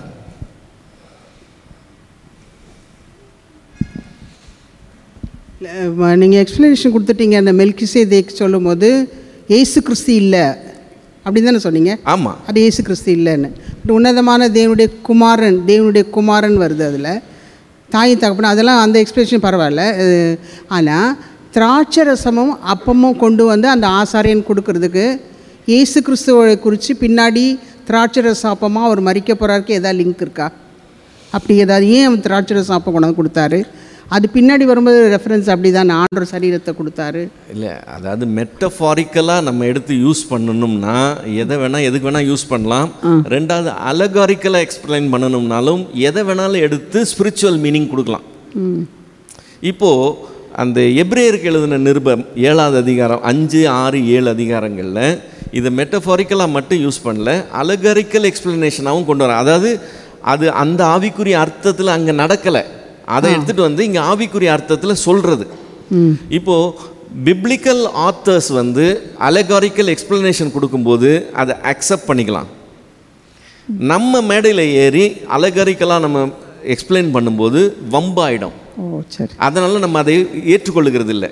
இவங்க சொல்கிறாங்க திராட்சை ரசனா இது, எண்ணெய்னா இது, விளக்குனா இதுன்னு சொல்லி ஆவிக்குரிய அர்த்தங்கள் சொல்கிறாங்க பார்த்தீங்களா? அதுக்கு பேர் அலகாரிக்கல் எக்ஸ்பிளனேஷன். பிப்ளிக்கல் ஆத்தர்ஸ் அலகாரிக்கல் எக்ஸ்பிளனேஷன் கொடுக்கும்போது அதை அக்செப்ட் பண்ணிக்கலாம். ஆனால் மற்றவங்க சொல்லும்போது அதை கொஞ்சம் கேட்குறதுக்கு சுவாரஸ்யமாக இருக்கலாம், ஆனால் அது உண்மையாகவும் இருக்கலாம், இல்லாமலும் இருக்கலாம். நம்ம கொஞ்சம் அப்படி கவனிக்க வேண்டியிருக்கும். இந்த மெல்கிசேதேக்கின் காரியத்தை கிறிஸ்துவுக்கும் கிறிஸ்துவின் ஊழியத்துக்கும் அந்த தீர்க்க தரிசனத்துக்கும் லிங்க் பண்ணி சொல்லும்போது நிறைய காரியங்களை அலகாரிக்கலாக எடுத்து பயன்படுத்துகிறத பார்க்குறோம். அவனுக்கு அப்பா இல்லை அம்மா இல்லைன்னு உடனே தோற்றமே தெய்வ தோற்றத்துக்கு கொண்டு போயிடுறது, அவனுக்கு வயசு கொடுக்கப்படலன்னு அவனுக்கு முடிவே கிடையாதுன்னு சொல்கிறது, இதெல்லாம் ஓவர் சொல்கிறது ஓவராக எக்ஸ்பேண்ட் பண்ணுற மாதிரி. ஆனால் ஒரு பிப்ளிக்கல் ஆத்தர் சொல்லியிருக்கிறதுனால நம்ம அதை ஏற்றுக்கொள்கிறோம். இதே இது வேறு யாராவது சொன்னாங்கன்னா சம்மந்தம் இல்லாத நீ மொட்டை தலைக்கு முழங்காலுக்கு முடிச்சு போட்டுக்கிட்டு இருக்கேன்னு நம்ம சொல்லிட்டு போயிடலாம். ஆனால் பைபிளில் அதை மென்ஷன் பண்ணி அப்படி வர்றதுனால நம்ம அதை ஏற்றுக்கொள்கிறோம். என்னது ஆபிரகாம் வந்து சேருவார் அப்படி முடியுது இல்லைங்களா? அவர் முதிர் வயதில் ஆமா ஆமா போடு. உன் பிதாக்களோட நீ சேர்வாய். அடக்கம் பண்ணப்பட்டாருன்னு ஆமா, வசனம் ஆமா. இருக்குது அதில். அது தானியேலில் வரும்பொழுது நீ இளைப்பறிந்து நீ போயிடு, உன் சுதந்திர வீட்டுக்கு நீ போயிடுன்ற எழுந்திருப்பாயின்னு மாதிரி இருக்கு. முடியுது. இது ரெண்டுத்துக்கு என்ன வித்தியாசம்? அவருக்கு அதாவது அண்டர்ஸ்டாண்டிங் இருக்குது பார்த்தீங்களா? இப்போ என்ன நடக்க போகுது, என்ன காரியங்கள், அந்த அந்த வெளிப்பாடுகள், அந்த புரிந்து கொள்ளுதல்கள் காலம் ஆகும்போது பின்னாடி வரவங்களுக்கு அதிகமான அண்டர்ஸ்டாண்டிங் இருக்கும். இப்போ சொல்லப்போனால் தாவீதுக்கு இல்லாத தெரியாத விஷயங்கள்லாம் உங்களுக்கு எனக்கும் தெரியும். ஏன்னா அதுக்கப்புறம் இவ்வளவு பேர் வந்திருக்கிறாங்க, இவ்வளவு வார்த்தைகள் வந்திருக்கு, இவ்வளவு வெளிப்பாடுகள் கிடைக்கு. நமக்கு அண்டர்ஸ்டாண்டிங் வந்து அவங்களுக்கு இருந்த அண்டர்ஸ்டாண்டிங் விட நம்மளுடைய அண்டர்ஸ்டாண்டிங் ரொம்ப அட்வான்ஸ், நமக்கு அதிகமாக கொடுக்கப்பட்டிருக்கு. அவங்களுக்கு நம்மளோட அவங்களுக்கு கம்மியாக கொடுக்கப்படுது. அதனால தான் யாரிடத்துல அதிகமாக கொடுக்கப்படுது அவங்களிடத்துல அதிகமாக கேட்கப்படும்ன்றது நமக்குள்ள வார்னிங் அது. ஸோ நமக்கு நல்ல ரெவலேஷன் இருக்குது, நமக்கு ஒரு பூரணமான ஒரு இது இருக்குது, அண்டர்ஸ்டாண்டிங் இருக்குது. நமக்கு இருந்த அண்டர்ஸ்டாண்டிங் ஆபிரகாமுக்கு இருந்திருக்குமான்னு சொல்ல முடியாது, அது ஒரு லிமிட்டட். அதுக்கப்புறம் ஈசாக், அதுக்கப்புறம் யாக்கோபு, அப்படியே கொஞ்சம் கொஞ்சமாக அந்த அனுபவத்தில் அவங்க வளர்ந்து வராங்க. பங்கு பங்காகவும் வகை வகையாகவும் காலங்களில் தேவன் தன்னை வெளிப்படுத்தினார்ன்றது வசனம். ஸோ இன் ஸ்டேஜஸ் ஆண்டவர் கொஞ்சம் கொஞ்சமாக மனுஷனுக்கு தன்னை வெளிப்படுத்துகிறார். ஸோ அந்த டைமில் அந்த அண்டர்ஸ்டாண்டிங், அந்த இது இப்போ நம்ம அந்த 4 ஃபாதர்ஸோட நீ சேருவேன்னு சொல்கிறாங்க, உன் பிதாக்கள் இடத்துல சேருவேன்னு சொல்லும்போது நம்ம வந்து we don't cease to exist, நம்ம இல்லாமல் போகலை, நமக்கு அதுக்கப்புறமும் ஒரு ஜீவன் இருக்குங்கிறதுக்கு அங்கே ஒரு அடையாளம். இதை தான் ஆண்டவர் வந்து முட்செடியிலேருந்து மோசைக்கிட்ட பேசும்போது உள்ள வார்த்தைன்னு சொல்லி அங்கே கோட் பண்ணுறதை பார்க்குறோம். மரணத்துக்கு பின்னாடி உயிர் இல்லைன்னு சொல்கிறேன், ஆனால் ஆண்டவர் என்ன சொல்கிறாரு, நான் ஆபிரகாமின் தேவனும் ஈசாக்கின் தேவனும் யாக்கோபின் தேவனும் சொல்கிறார், செத்து போனவங்களுடைய தேவன் சொல்கிறார். அப்போ அவர் மரித்தவர்களின் தேவனாயிராமல் உயிரோடு இருக்கிறவருடைய தேவன், அவர் ஜீவன் உள்ளவர்களுடைய தேவன் சொல்லி செத்த அப்புறமும் அவங்க இல்லாமல் போகலை, அவங்க இருக்கிறாங்கன்றது அங்கே ஒரு ஊர்ஜிதமாகுது. ஸோ ஆஃப்டர் டெத் என்னங்கிறது நமக்கு தெரியாது, அதுக்கு கன்ஃபர்மேஷன் இந்த மாதிரி வசனங்கள்லாம் ஆஃப்டர் டெத் ஒரு லைஃப் இருக்குன்றது கன்ஃபர்மேஷன்.